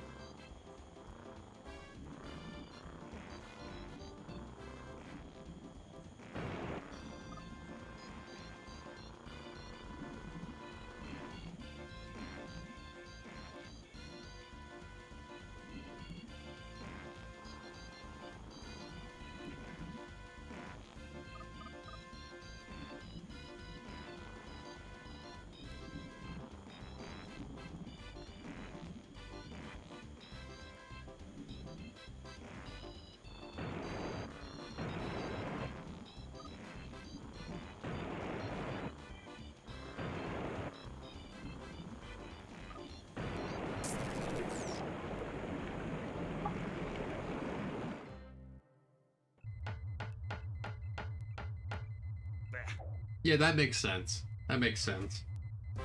For games like that, you kind of have to if you want to get everything. Or I guess in this case, beat it.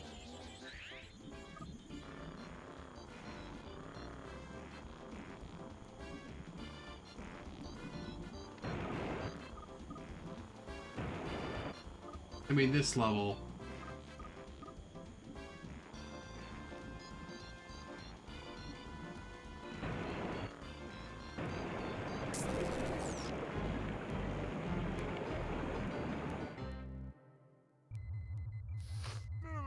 Not being able to see your path is just... ouch. Ouch!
And you've beaten this game before?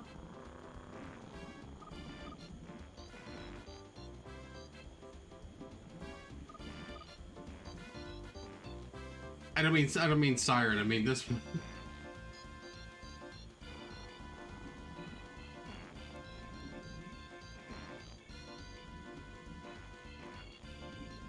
Yeah, kind of is. But that's fine.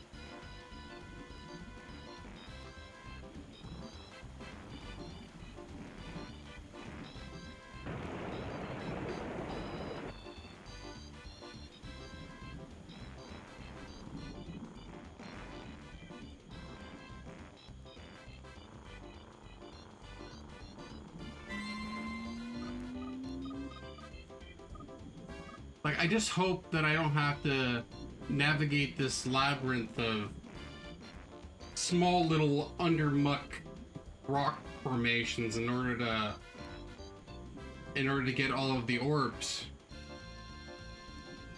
Right, yeah, same with me. I've only heard it in passing. It is actually a really fun game. I'll give it that. Hold on, I'll pause it for a second. It is a really fun game, and I do enjoy it. But yeah, it's not unbeatable. It's not unbeatable, so it's not nearly as frustrating as it looks. I was more frustrated with South Park. Much more frustrated with South Park.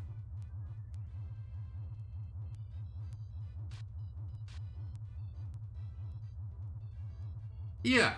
Yeah.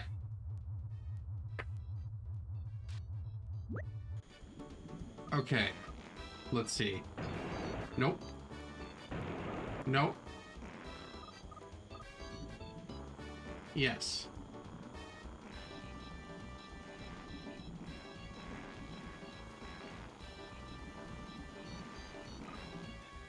Nope.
Okay. Oh, I'm most certainly gonna play RE2. You see, I'm not a huge fan of horror games in general. I've said this before. But I will most certainly play RE2. Like, what they did to get that game on the system is just astounding. All those FMVs were like compressed down into 32 megabytes.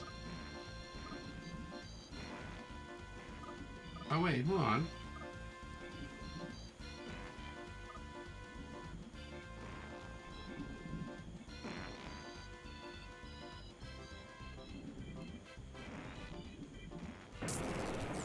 Oh.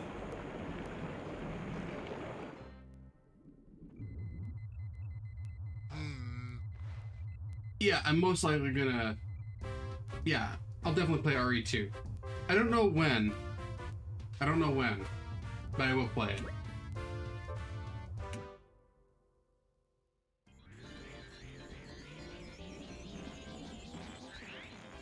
I don't know. I can check.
I'm on land.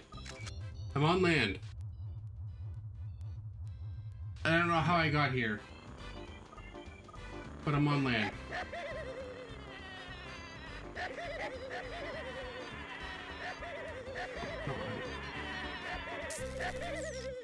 Oh.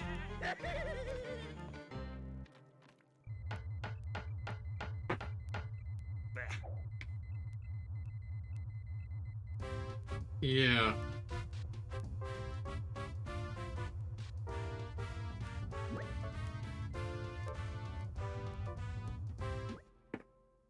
But I have been getting a consistent amount of levels per stream though. I usually get 4 or 5 done. So I don't think these are any more or less difficult than any other levels.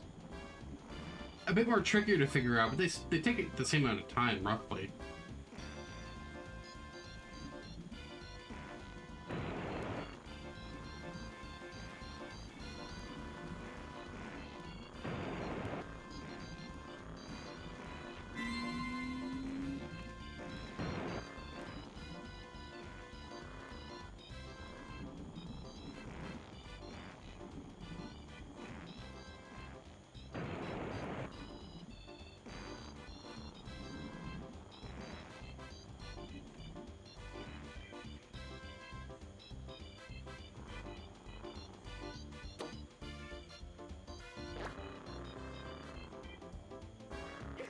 Oh, crap.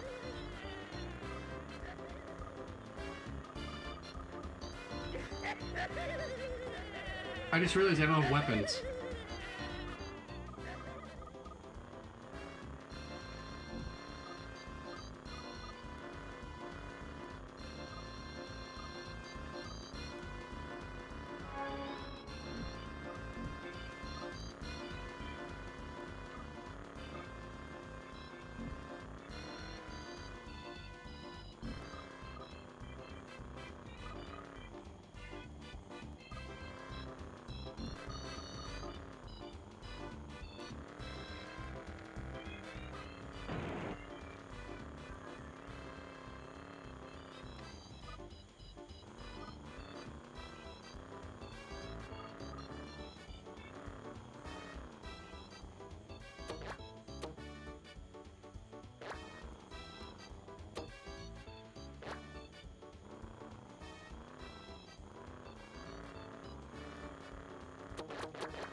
Yeah.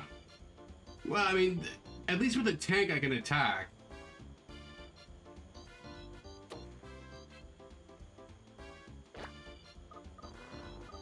But if I go out there and I put the defenses up, will it kill them?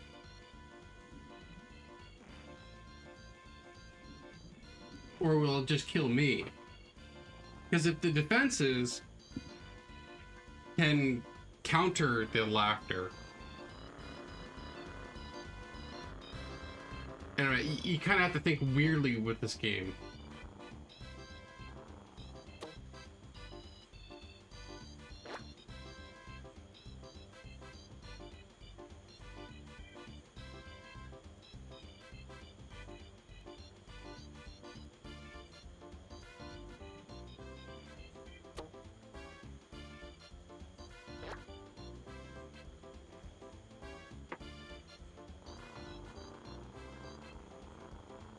Or do I have to go to another? No, no. Oh.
You just die faster when you go fast.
Thinking maybe I could run a ramp or something and jump over.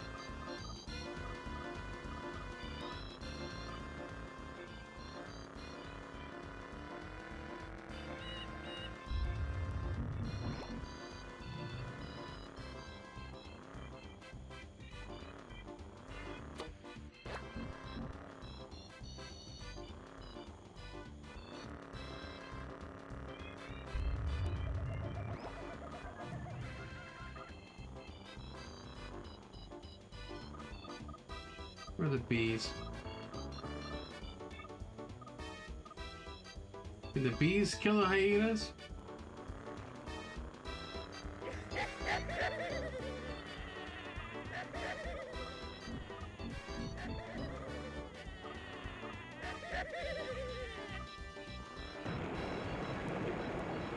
No!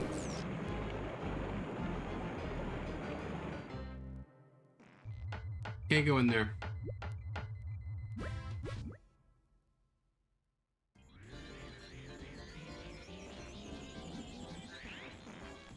Ugh.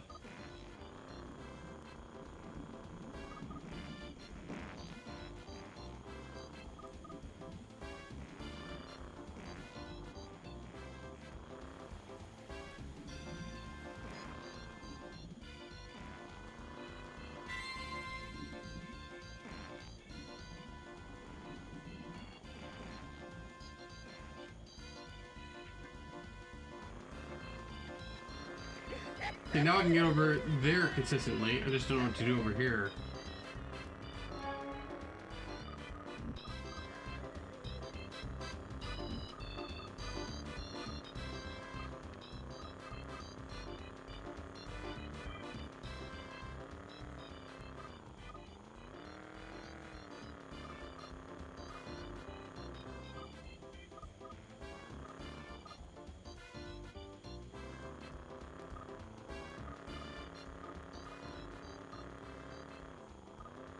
Okay.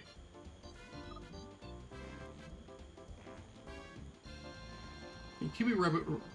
No, that's just the warp portal. It's like it could be right over the bubbles.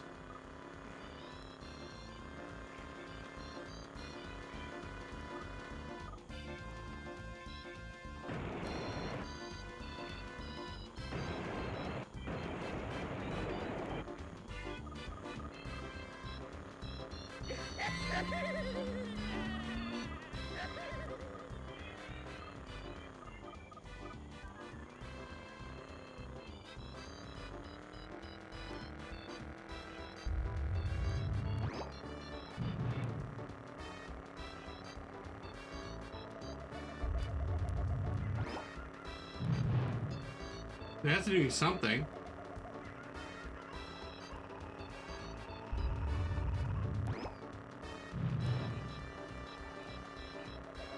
I think I need to turn the volume of my TV up a little bit.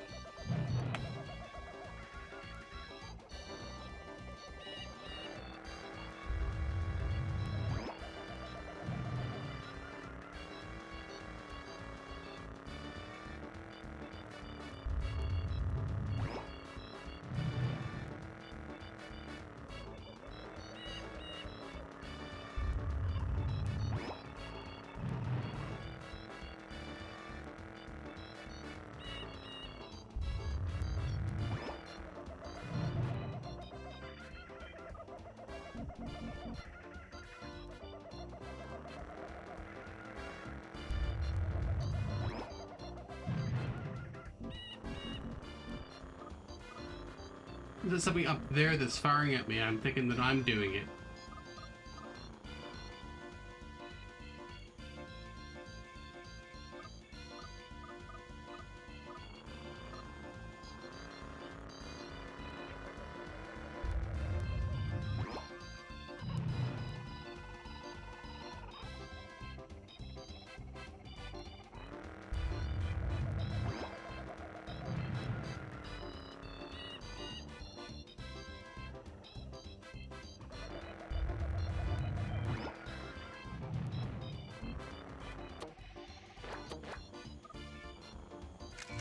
Alright. Need some more coffee. Still warm? Ooh, I'm lucky. It's still warm.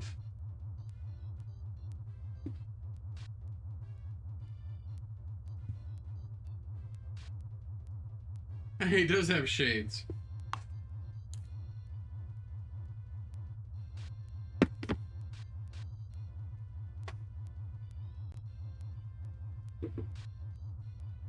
Hmm. Hmm.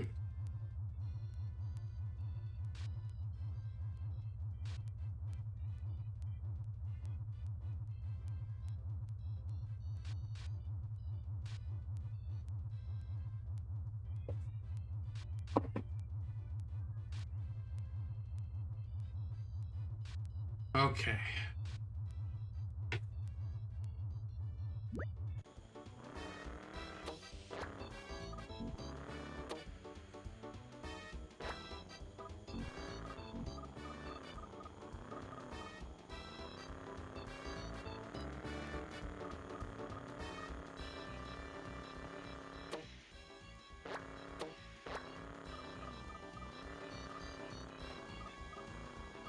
What am I missing?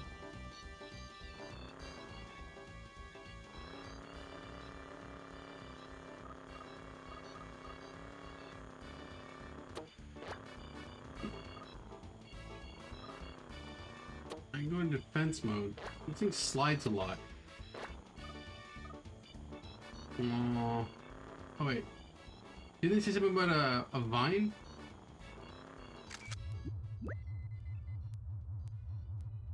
Find something to climb those vines. Oh, I need to find a creature to climb the vines.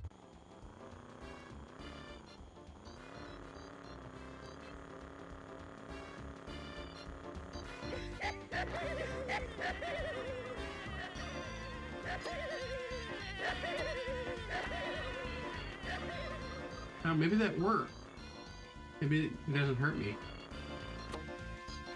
Oh, and I can hit them now. So it was a weapon. Ah.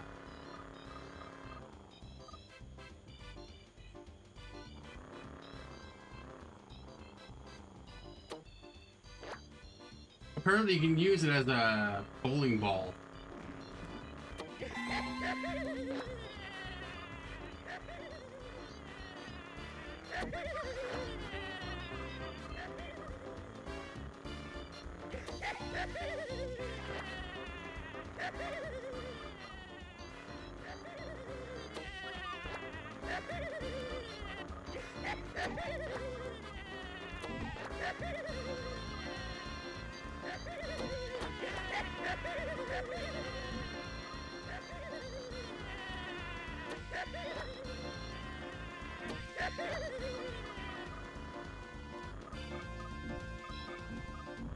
Come on, camera.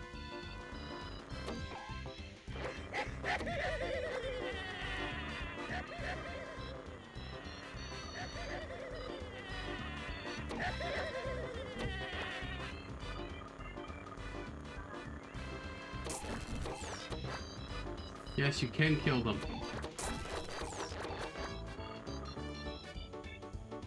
Oh!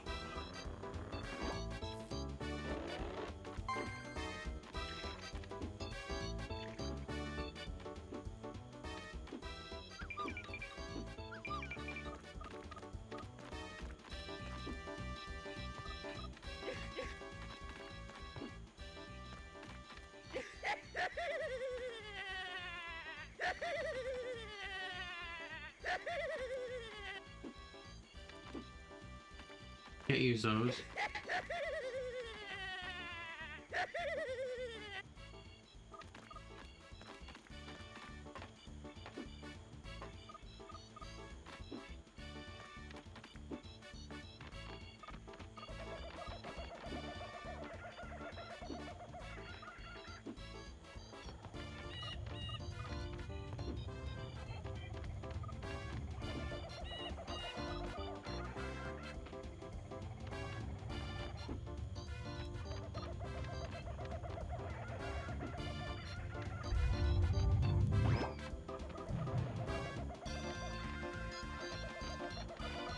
heck was that?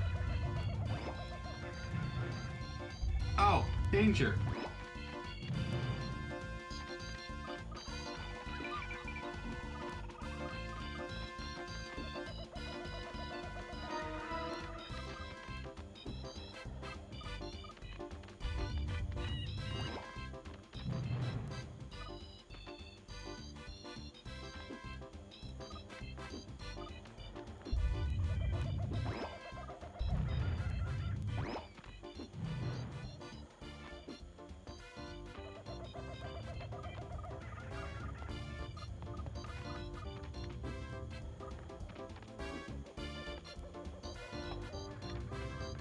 Okay.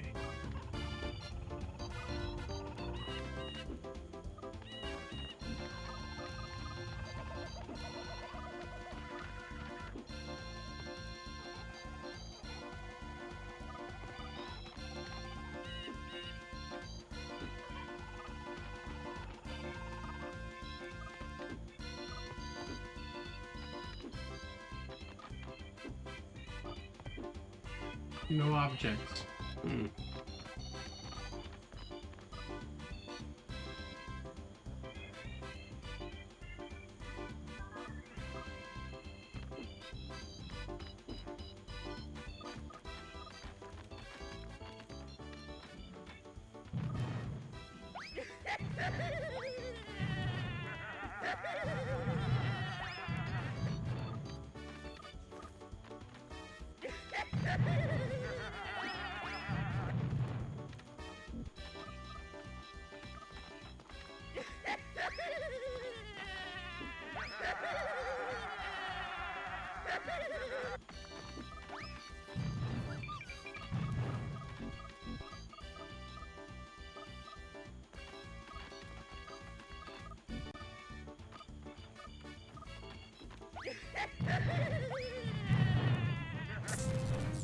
Oh!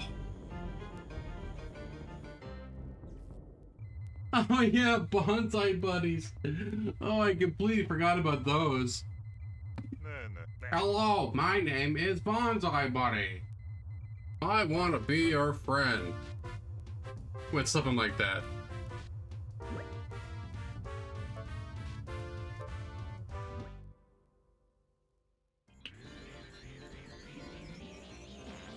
In truth, Bonsai Buddy was no different than the paperclip or Merlin the Wizard.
Did Bonsai Buddy do that?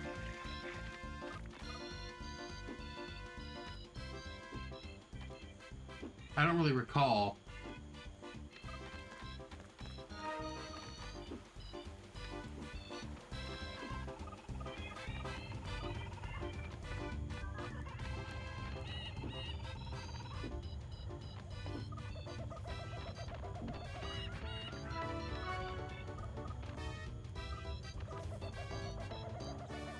Really?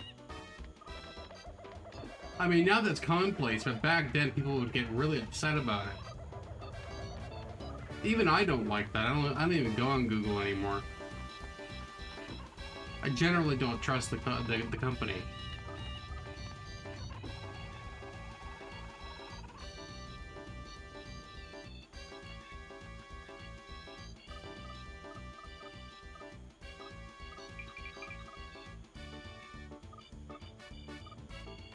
Really?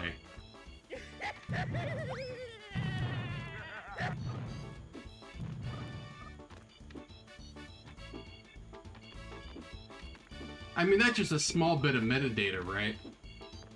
That's not even a lot by today's standards. I mean, now they have so much data that they can build profiles on people.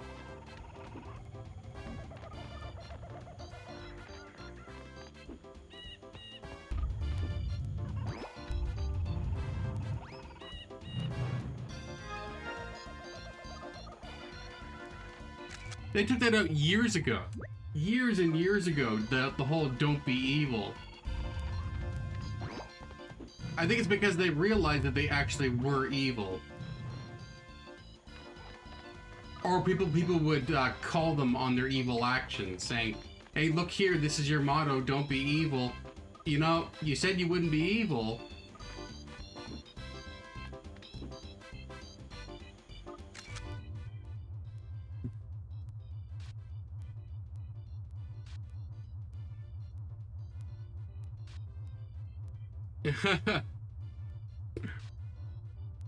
No idea.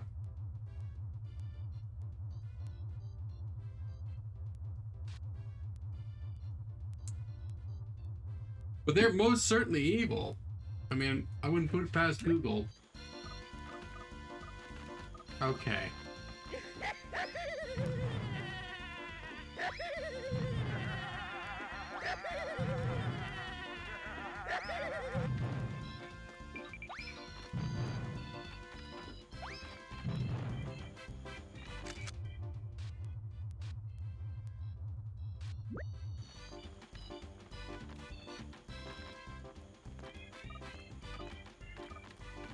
I've said this before. I'm just waiting for a social media company to use the phrase "Don't be Google" as their company saying.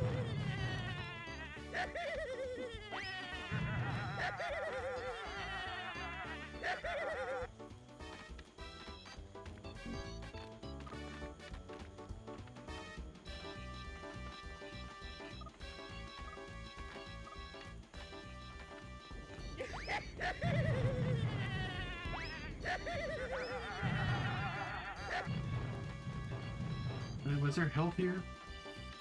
Yes, there is.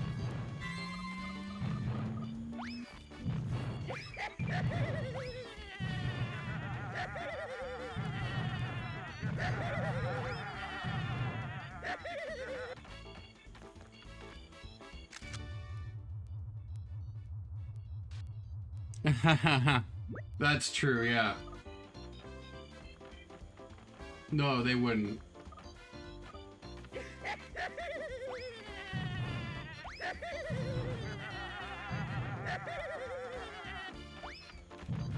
Yeah, they're most certainly an antitrust company, but, like, no one's gonna do anything about it.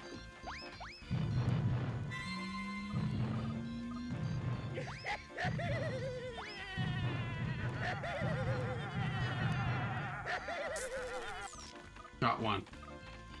Whew.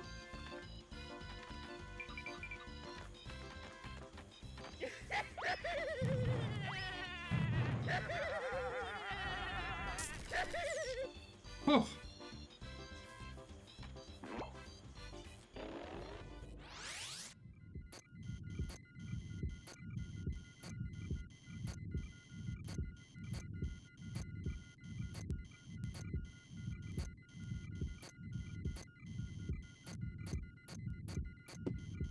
But it's not just Google, though. I think, like, I don't know, maybe I'm just old or something, but I can't stand most of social media.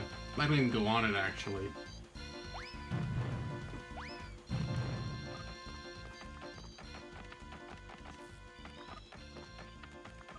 Grab and lob.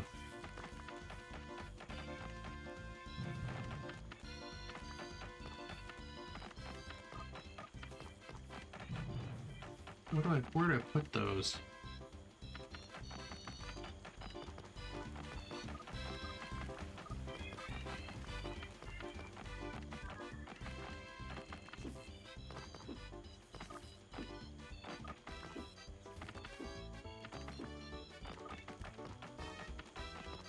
Oh. There?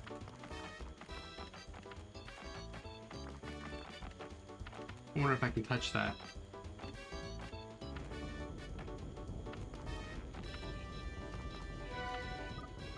Oh, nice. Oh, no, no, no, no. Oh.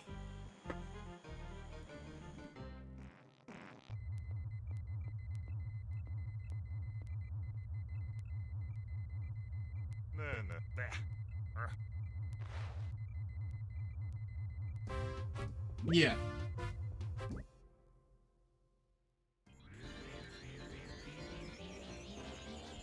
Yeah, I guess there are deep spots.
Hmm.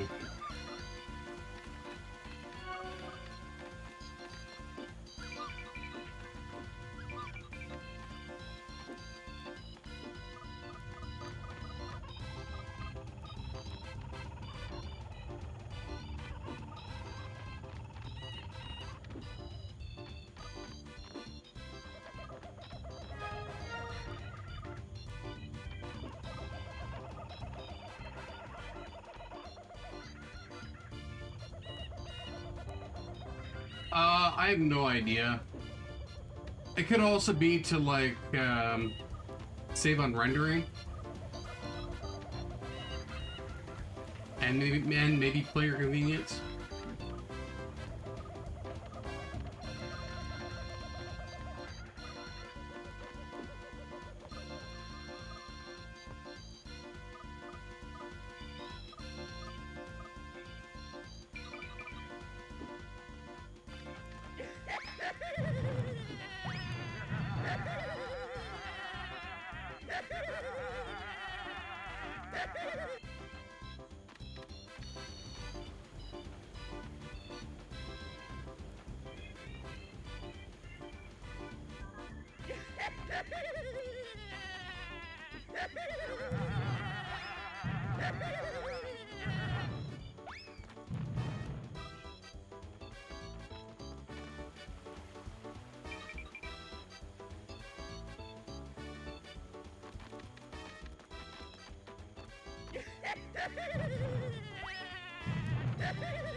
Yeah, I'm not gonna risk it. I'm gonna get some extra health.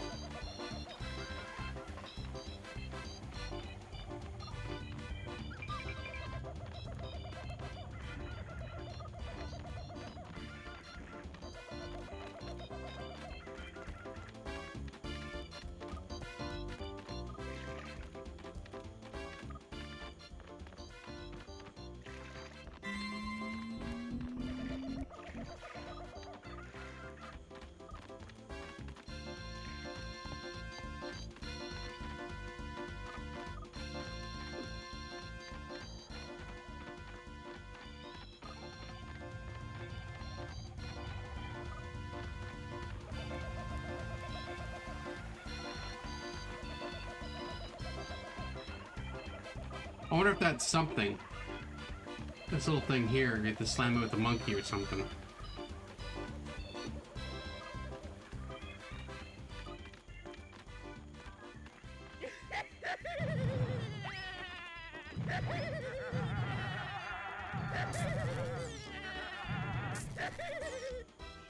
Nice. All right. Now these guys can't jump, but I can go out just far enough to grab that, I think.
What does it do?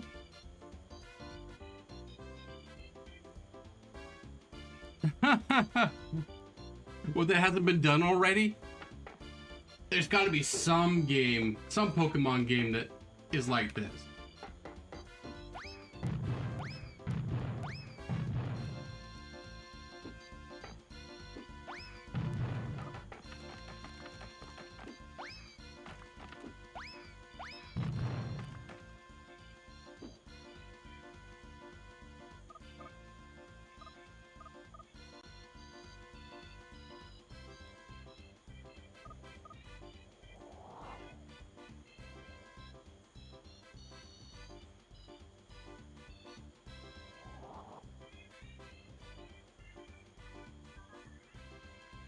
Right, how do I swing it back and forth?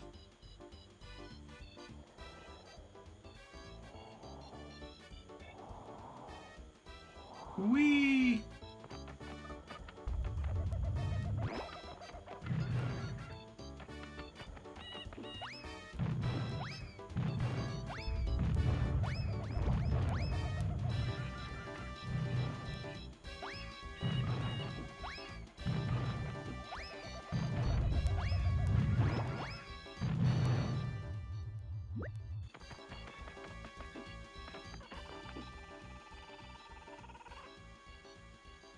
Oh, you gotta be kidding me. Did I see another one up there?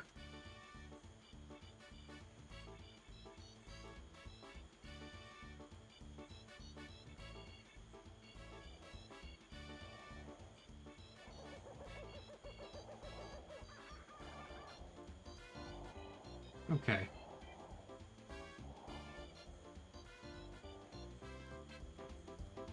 No, no!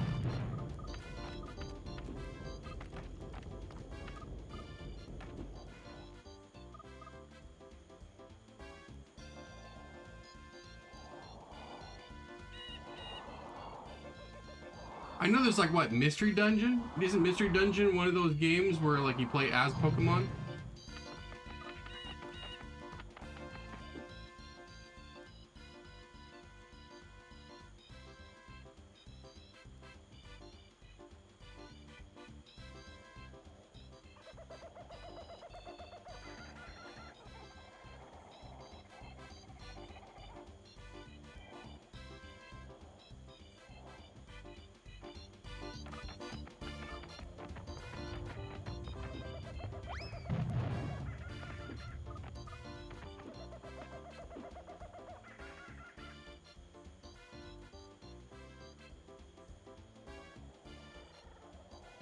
Right. Again.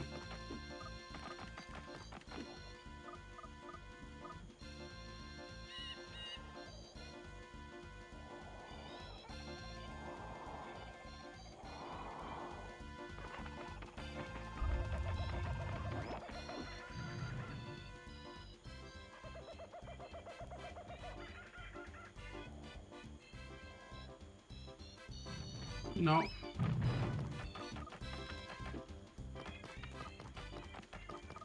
Am I losing health from falling?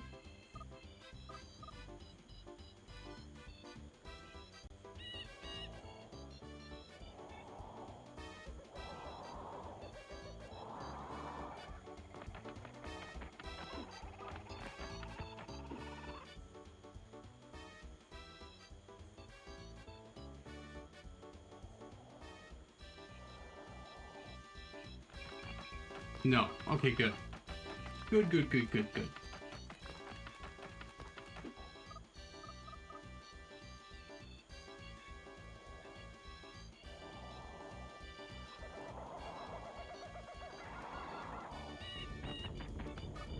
Was Poke Park one of those transfer games?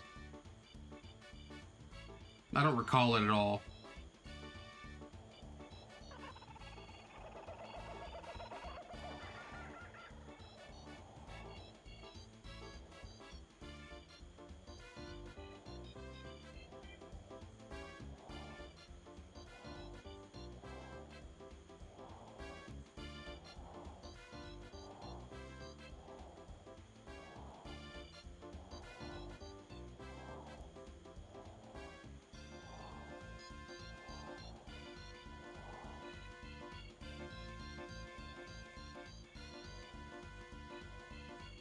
Really?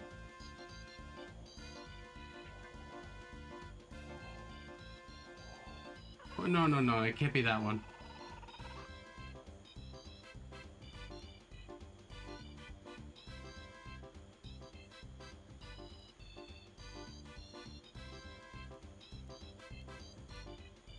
What?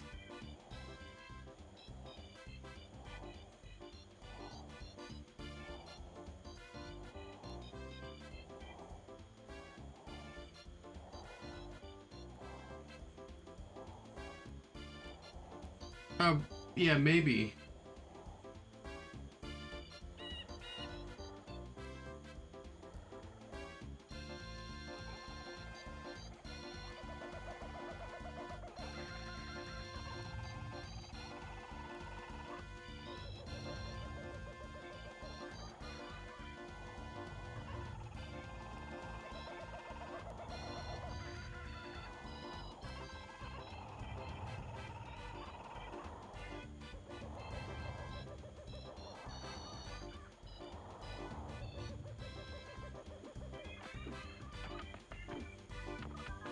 serious? Really?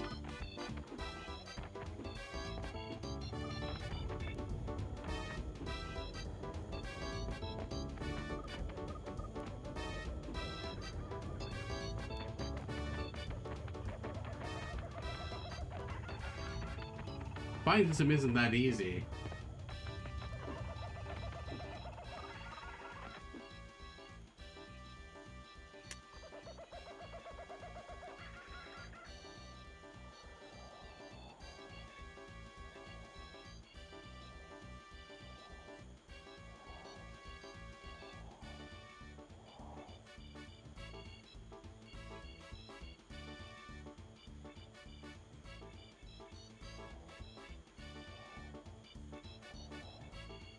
It's challenging. Oh, and I die from this?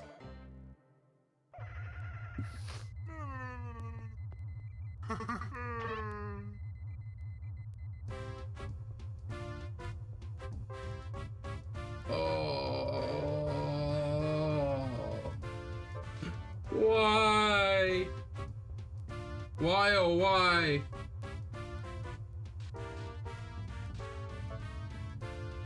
Yeah. The fall damage. Hey, I just realized my mouth isn't moving. Oh, I gotta change my mic in the settings. Oh well.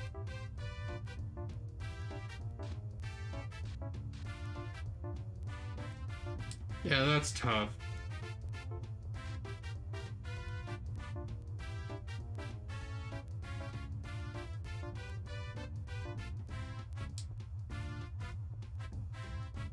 Yeah, this is a tough level. I think all the swamp levels are pretty tough.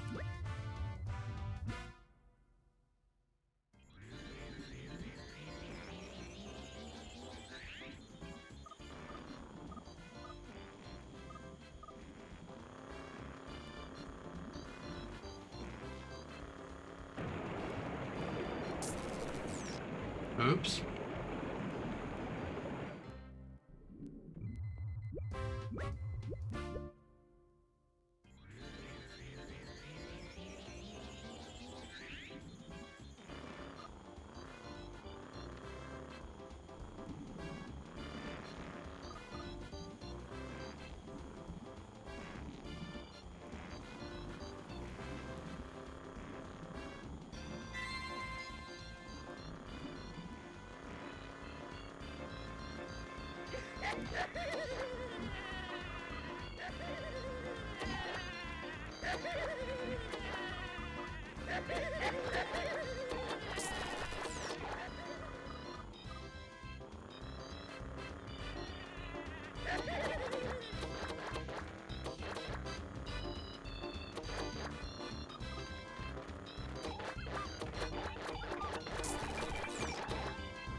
Really can't waste any bit of health.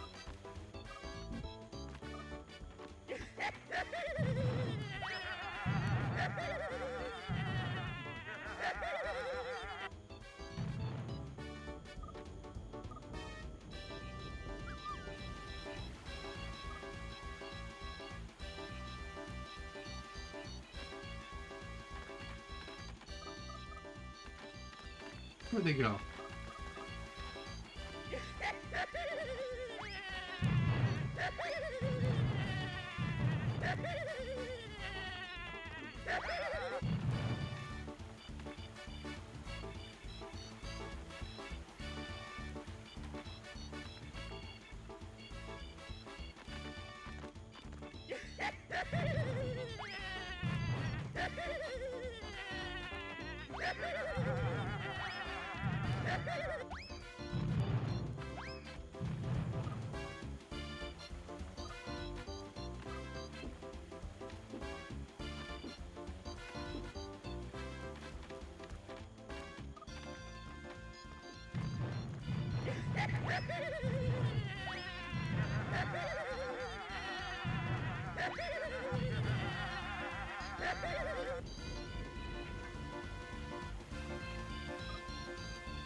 You know, for how powerful this move is, shouldn't have to take this long to recharge it. I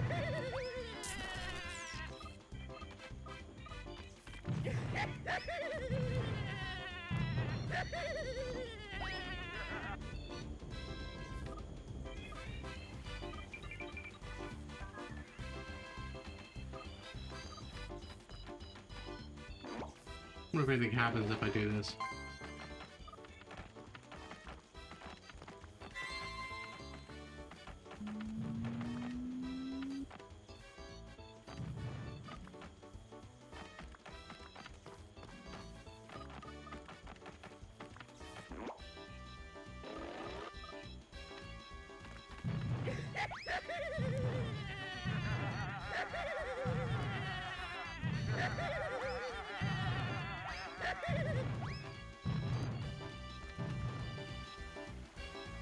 Okay.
1 second.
Whoa.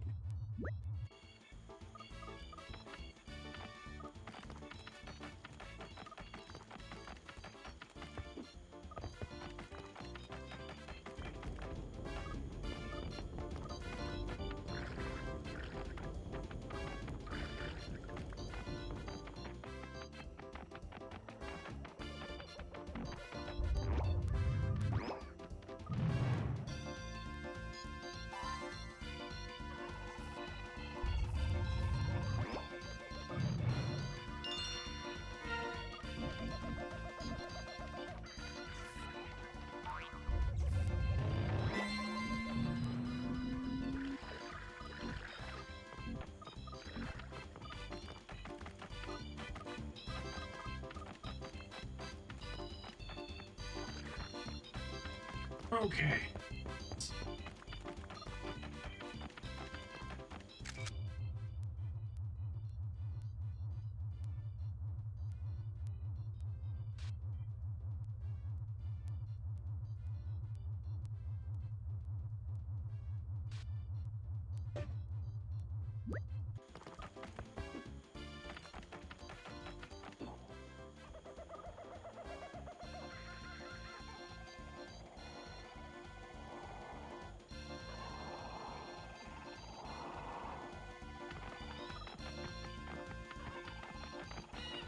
Or what they suggest.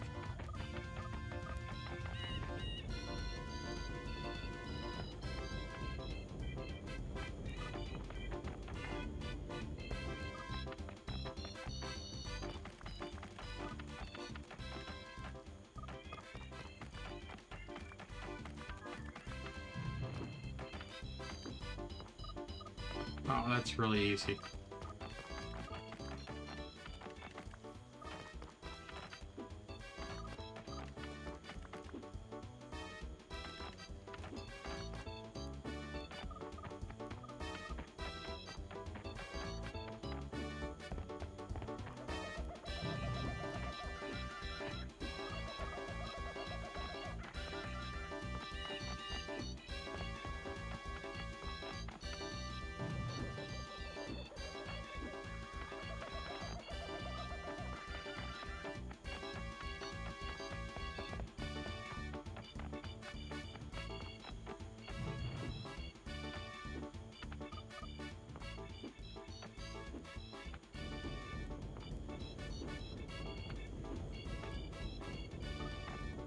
That was quick.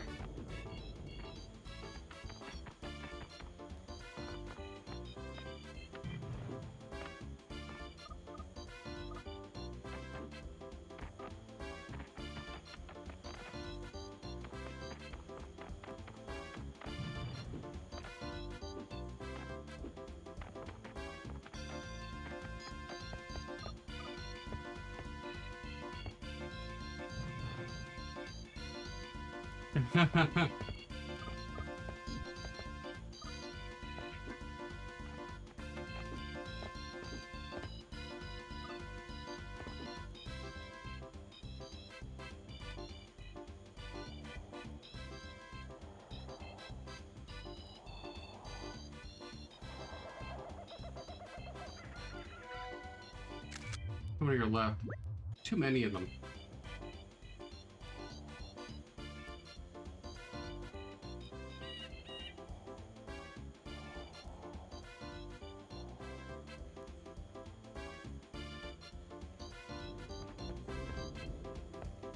Probably not the last one.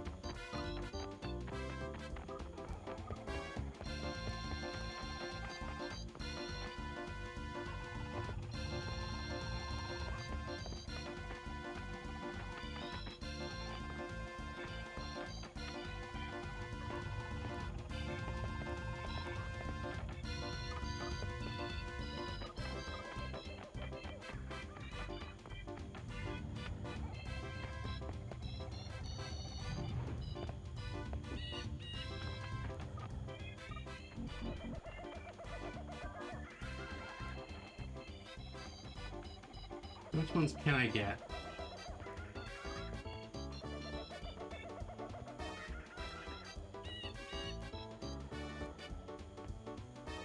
No, that seems too high.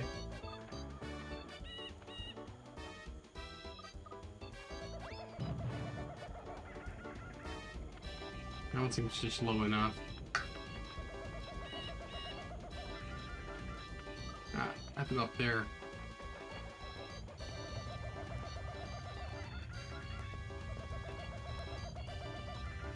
Oh yeah, there's that too. I don't know about you, but here the winters are so cold, the cats just kind of meow at the door, take one step out, and then hightail it back in.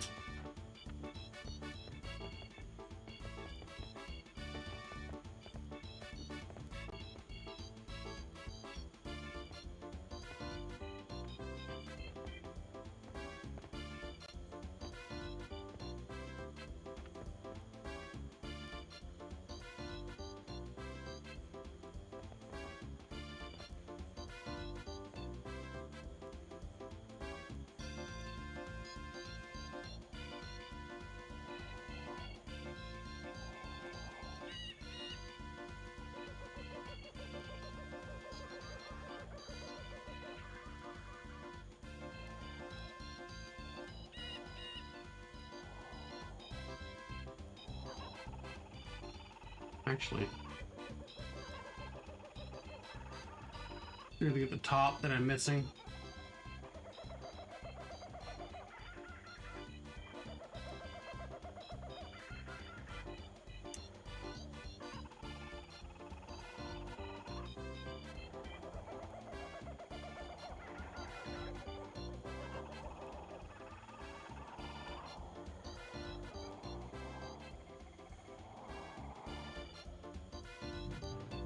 Oh, look at all that health loss.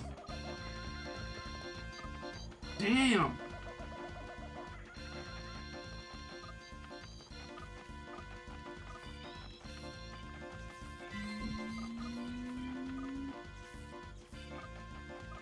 That's like half my health.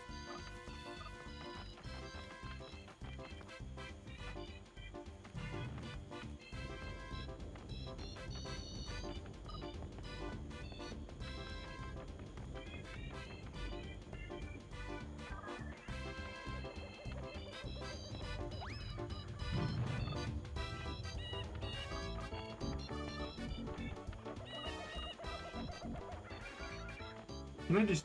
No, I can't just jump up there, can I? No, I probably can. Give this another try. Let's grab this container. Let's put it over here.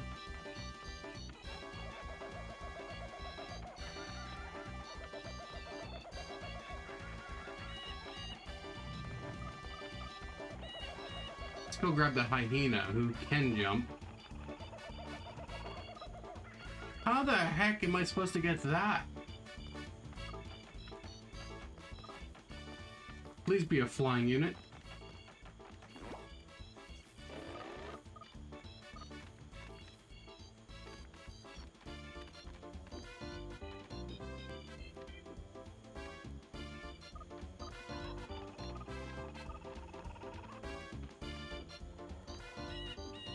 Aha!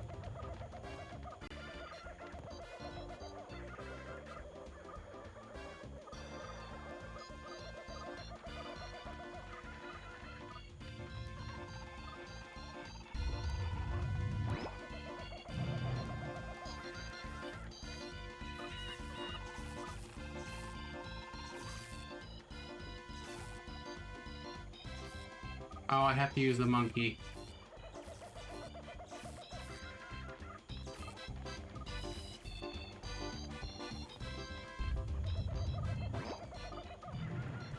Can he get up here? It might be too much.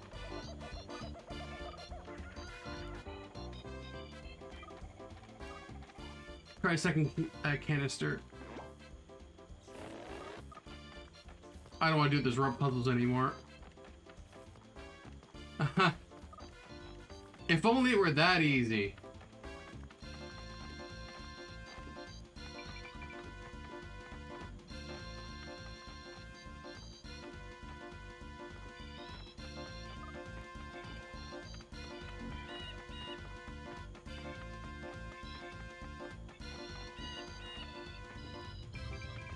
Okay, so I can't get up. So...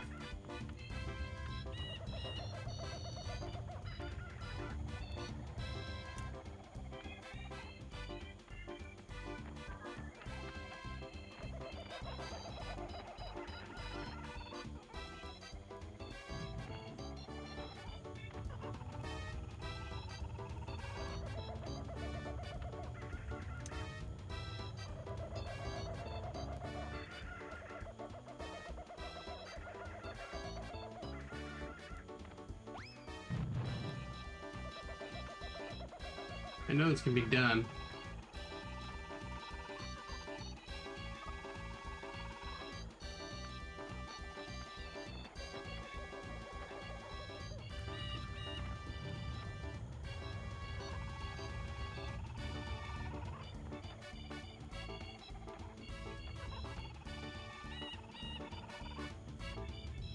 Maybe it can't be done. Oh no, it can be done.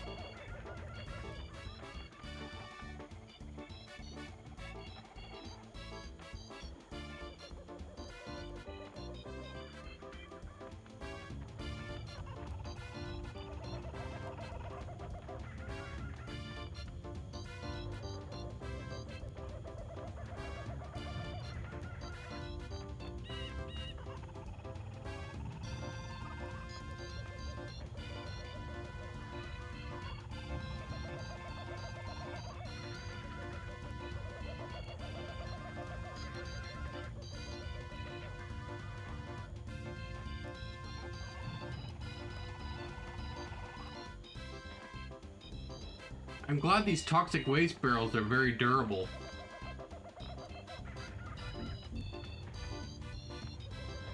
My mistake, radioactive waste.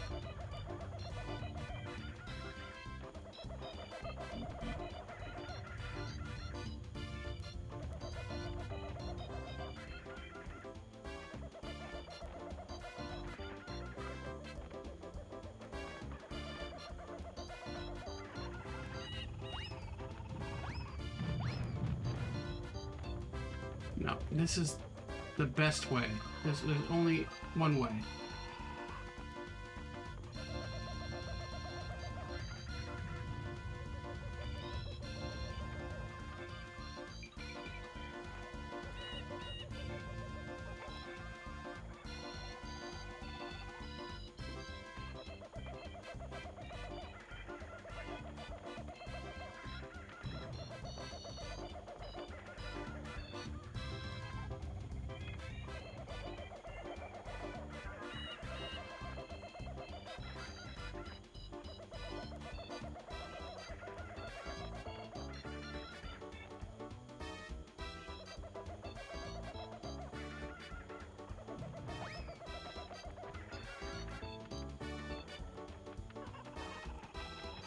Alright, let's see if there's one more barrel. Please get one more barrel.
Hey, look, I found a third barrel.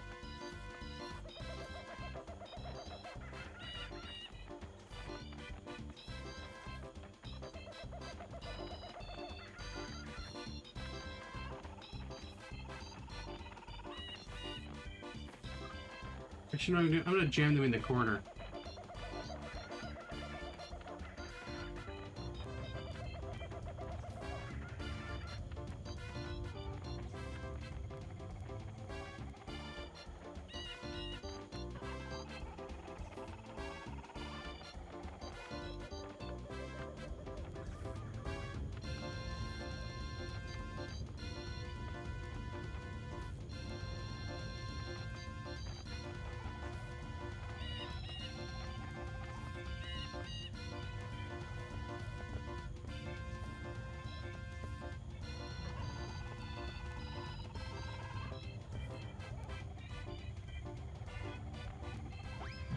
Ha ha ha! It worked!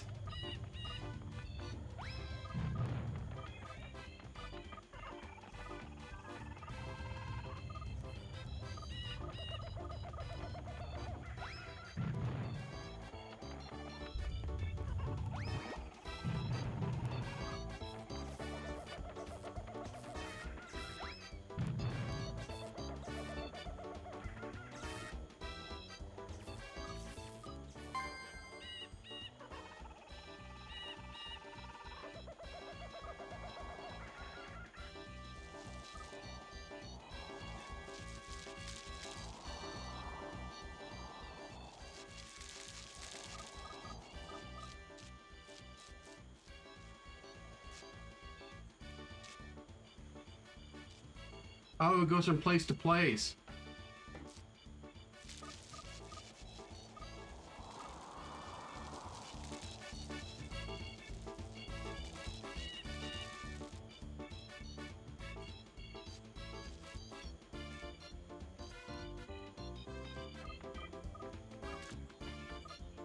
Oh, that's the ending. No, I don't want to go there yet.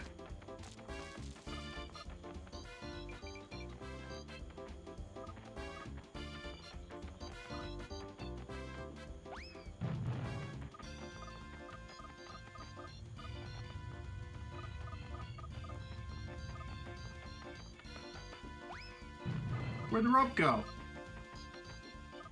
Oh, here comes the magic rope. Oh, excellent. Magical teleporter. Oh. It's sitting too long.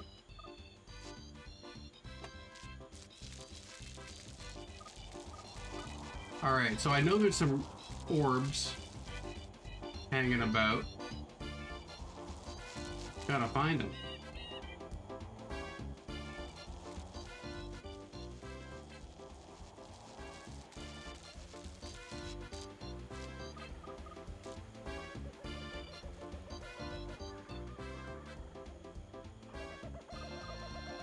There's one.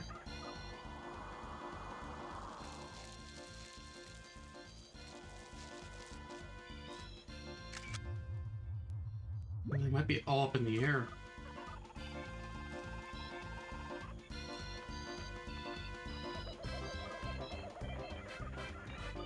Unless they're here.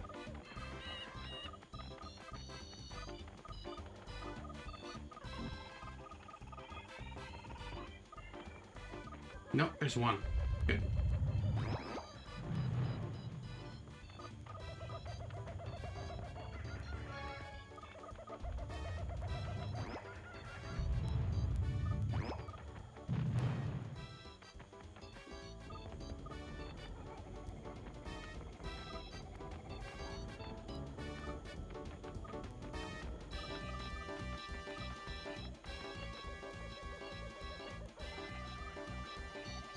Here comes the magic rope.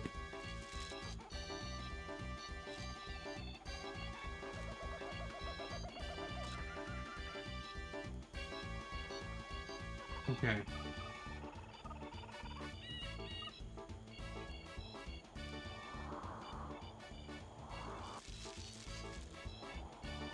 Need the bottom for that one.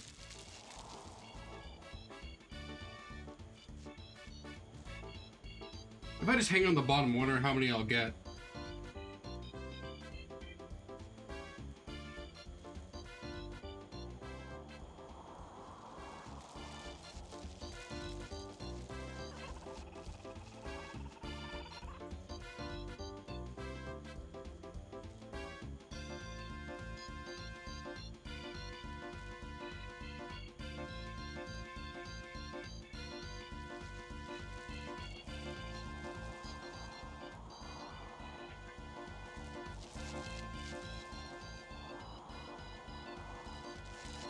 Whee!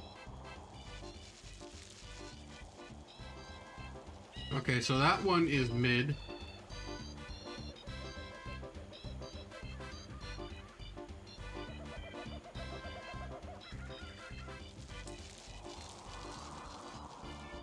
Those are mid. Alright, so this one is at the bottom.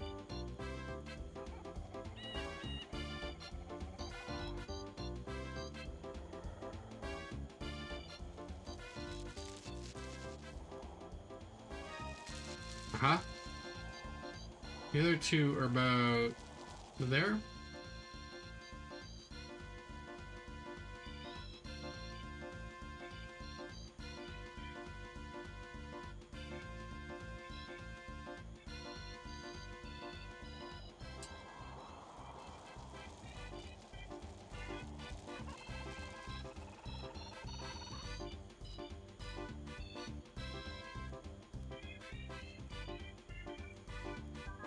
So what games have you been playing, Talking Object?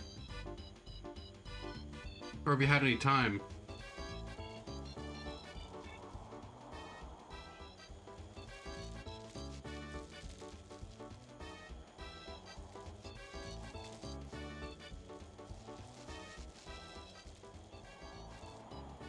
Oh, a little short.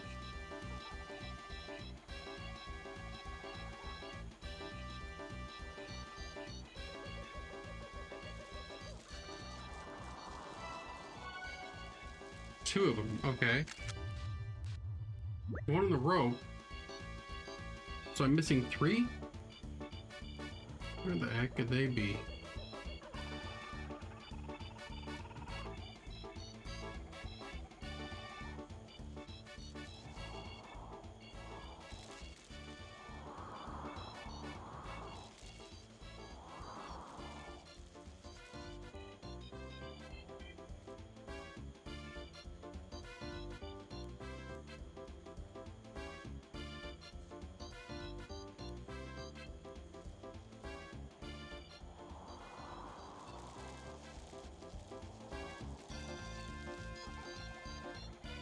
I'm gonna drop off here just to look around again.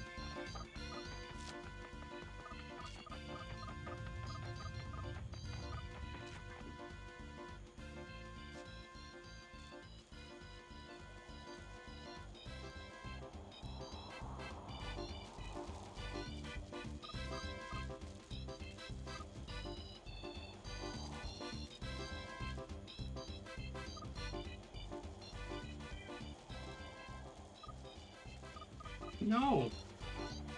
What did I miss?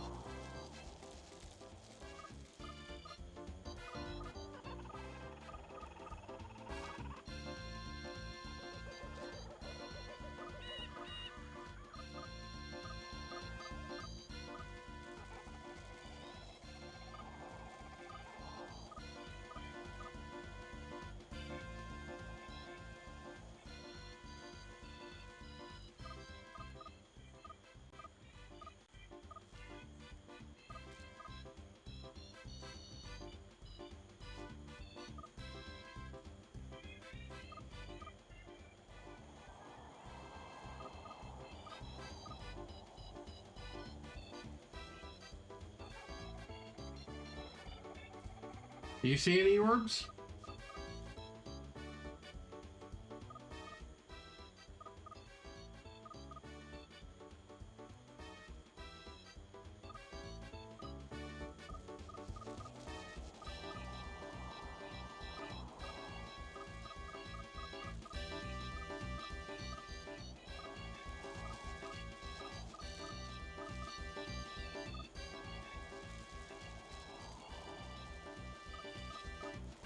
How come I keep missing that one?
Oh, I shouldn't have got that. Oh well.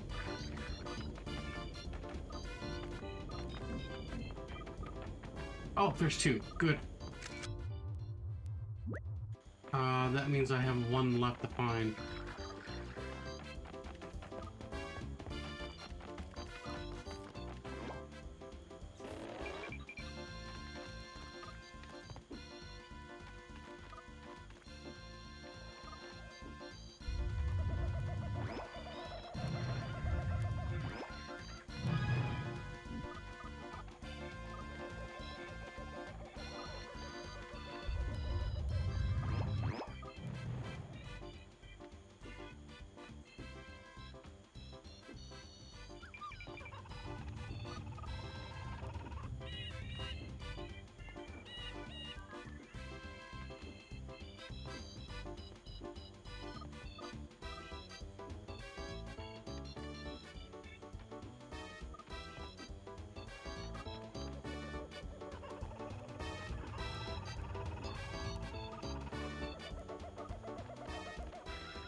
Okay, got that one.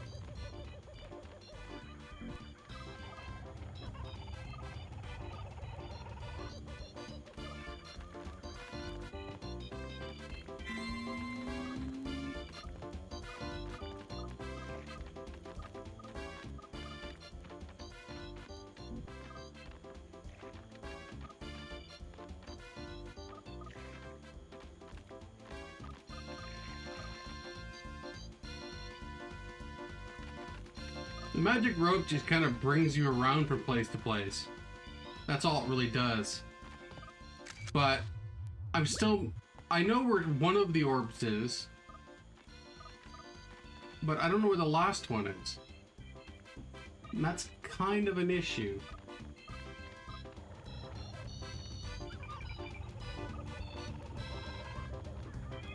I just hope it's not on these ropes.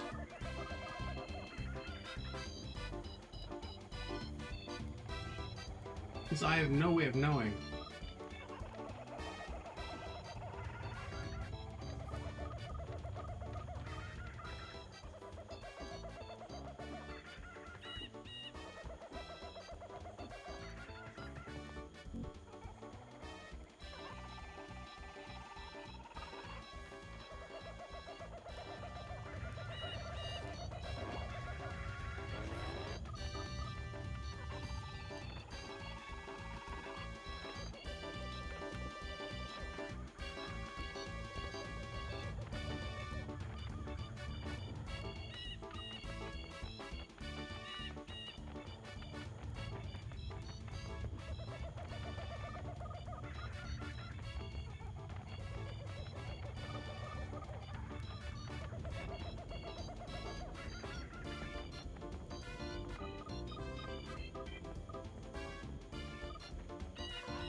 There's an orb here that I keep on missing.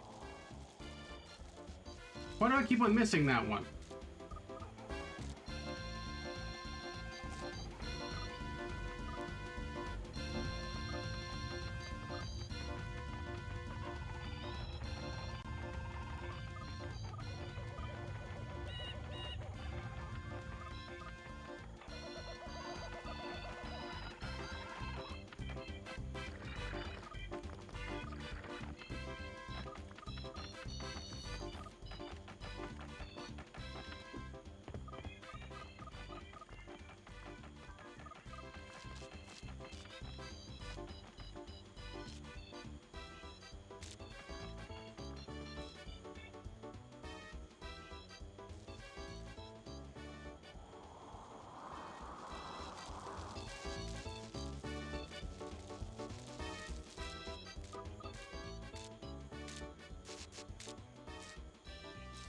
Maybe I have to be at the bottom for that one.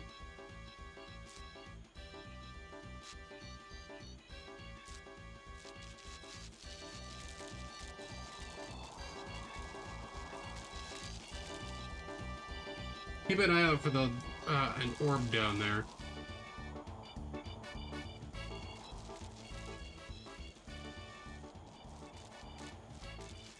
No.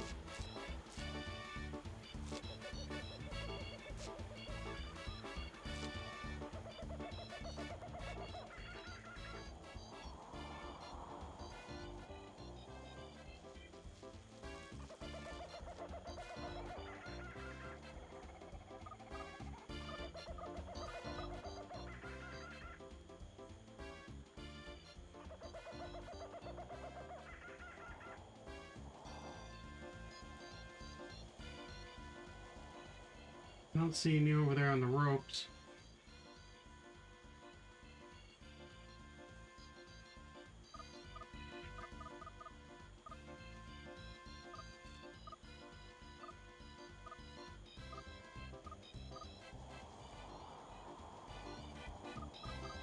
What am I missing?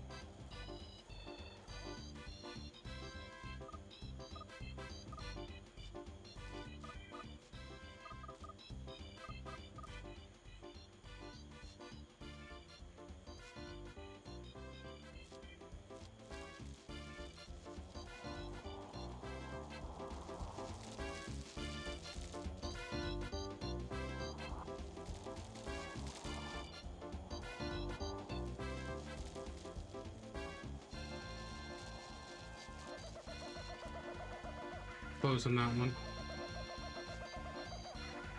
I should probably look up a video for this one. Because I can't risk losing all of these orbs.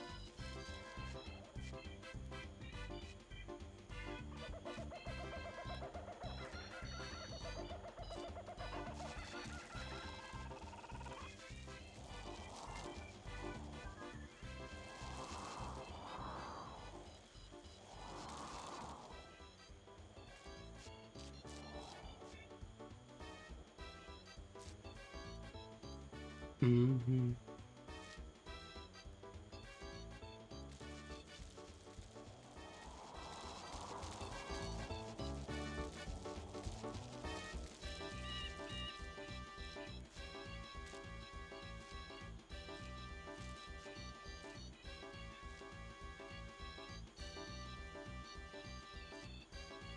And when you're on the rope, you can't exactly swing back and forth.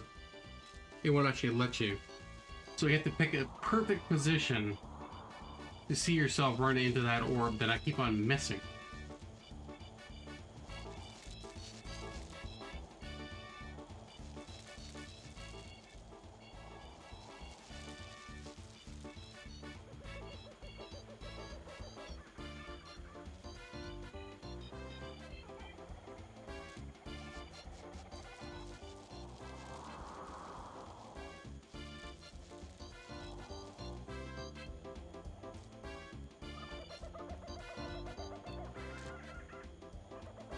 Oh, maybe you can swing on it.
Getting that orb is a real pain.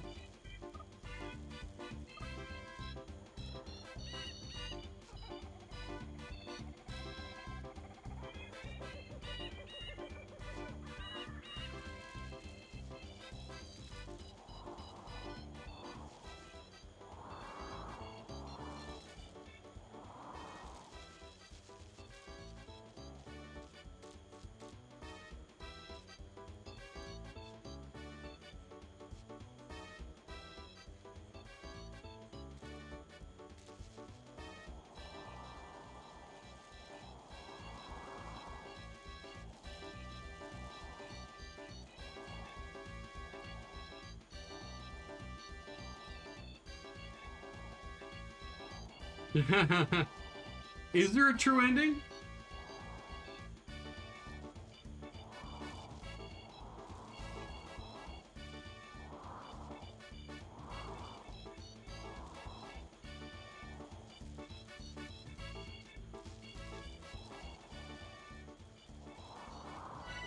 Yes!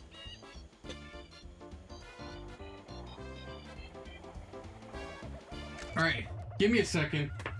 I'm gonna look up where the damn orb is.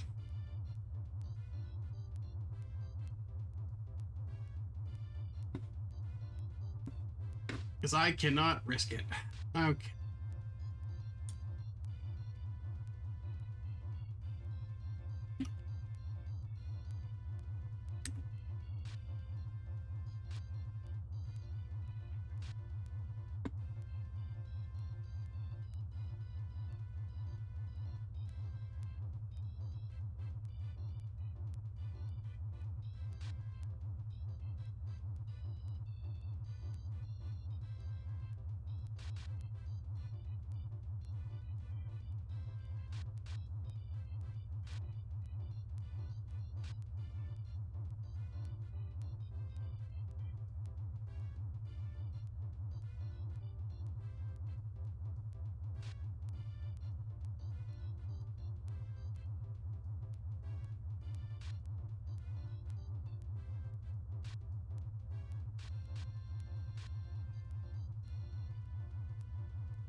Okay.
Found a video where they were just basically breaking this level completely.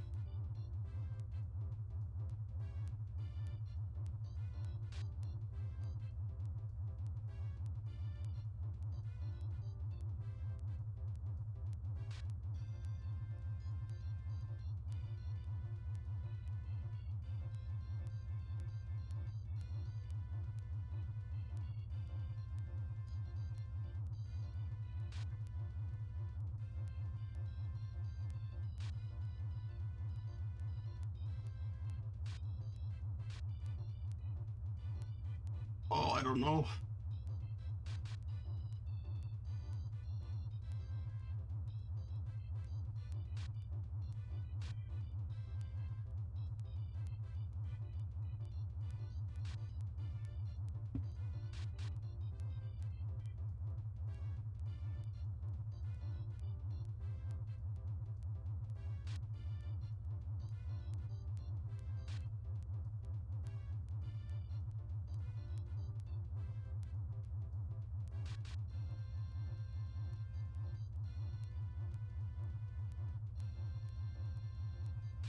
Yeah.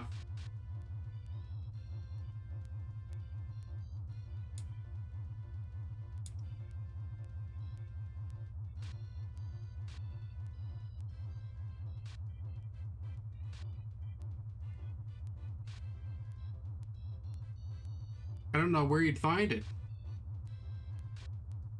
I'm just gonna try swinging on the end of the rope back and forth. See if maybe there's one hanging out in the middle of nowhere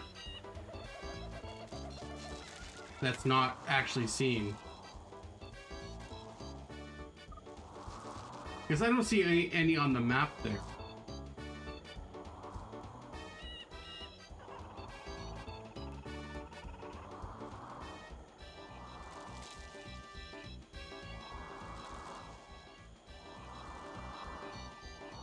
There it is.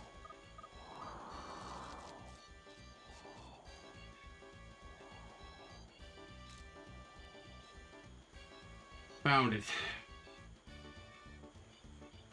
Now how to get there.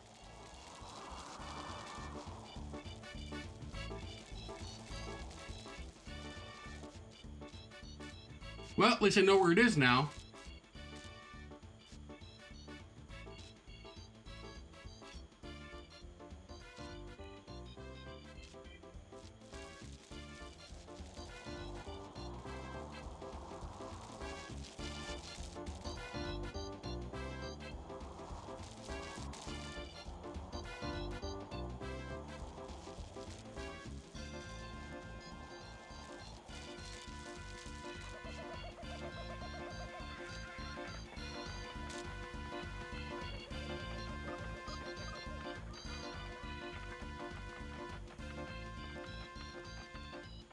It was kind of where I thought it would be, unfortunately.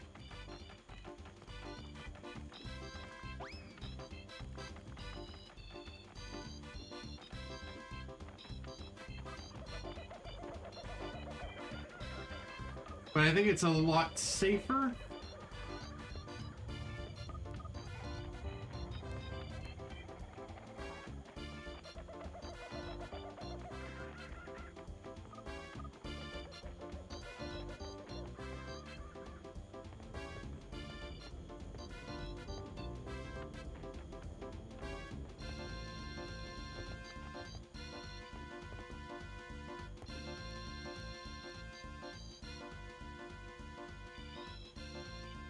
Alright, on this side?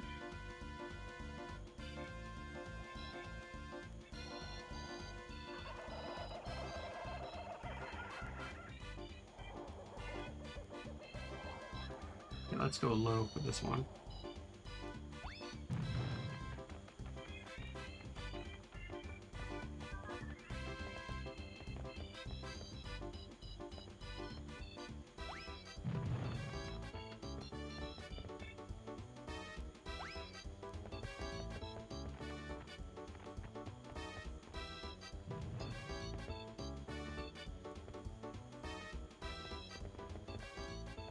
So big.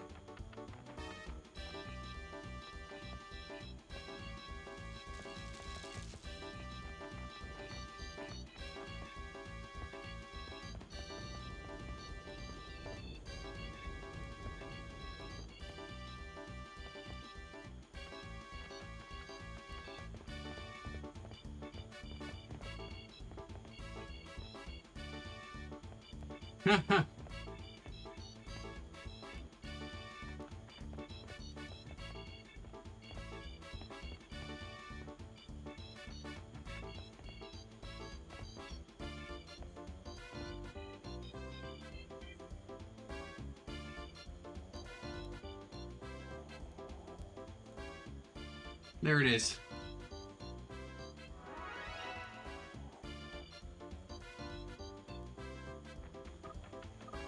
Oh, we got it.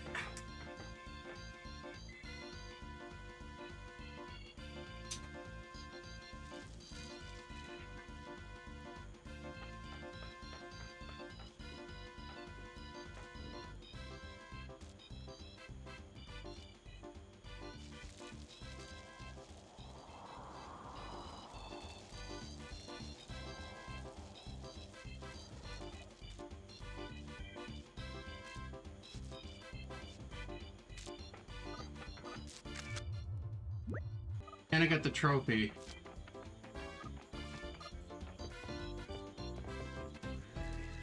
All done. All done. That was nerve-wracking.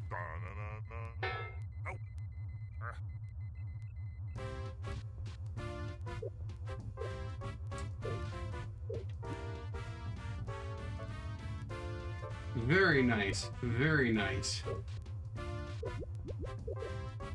You know what, talking object? I think I'm gonna call it there for now.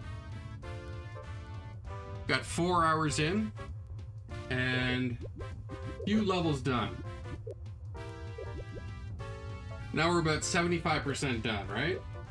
Maybe 60, 65.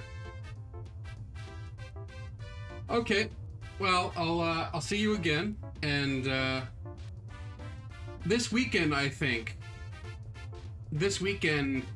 I'll probably be streaming later on either Saturday or Sunday. I'll probably do one in the morning, but one later as well. And I might have a friend over so we can play some more No Mercy. If you caught the first stream for that, so that's going to be fun.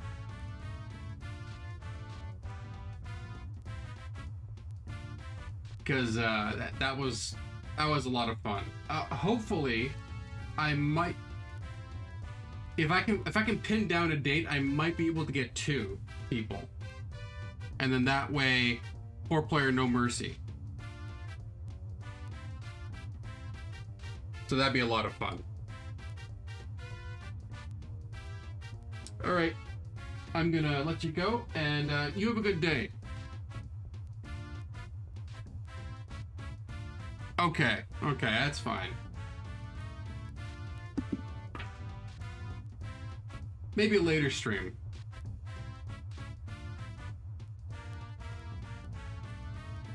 Okay. Well, I'll talk to you later then, all right? Bye.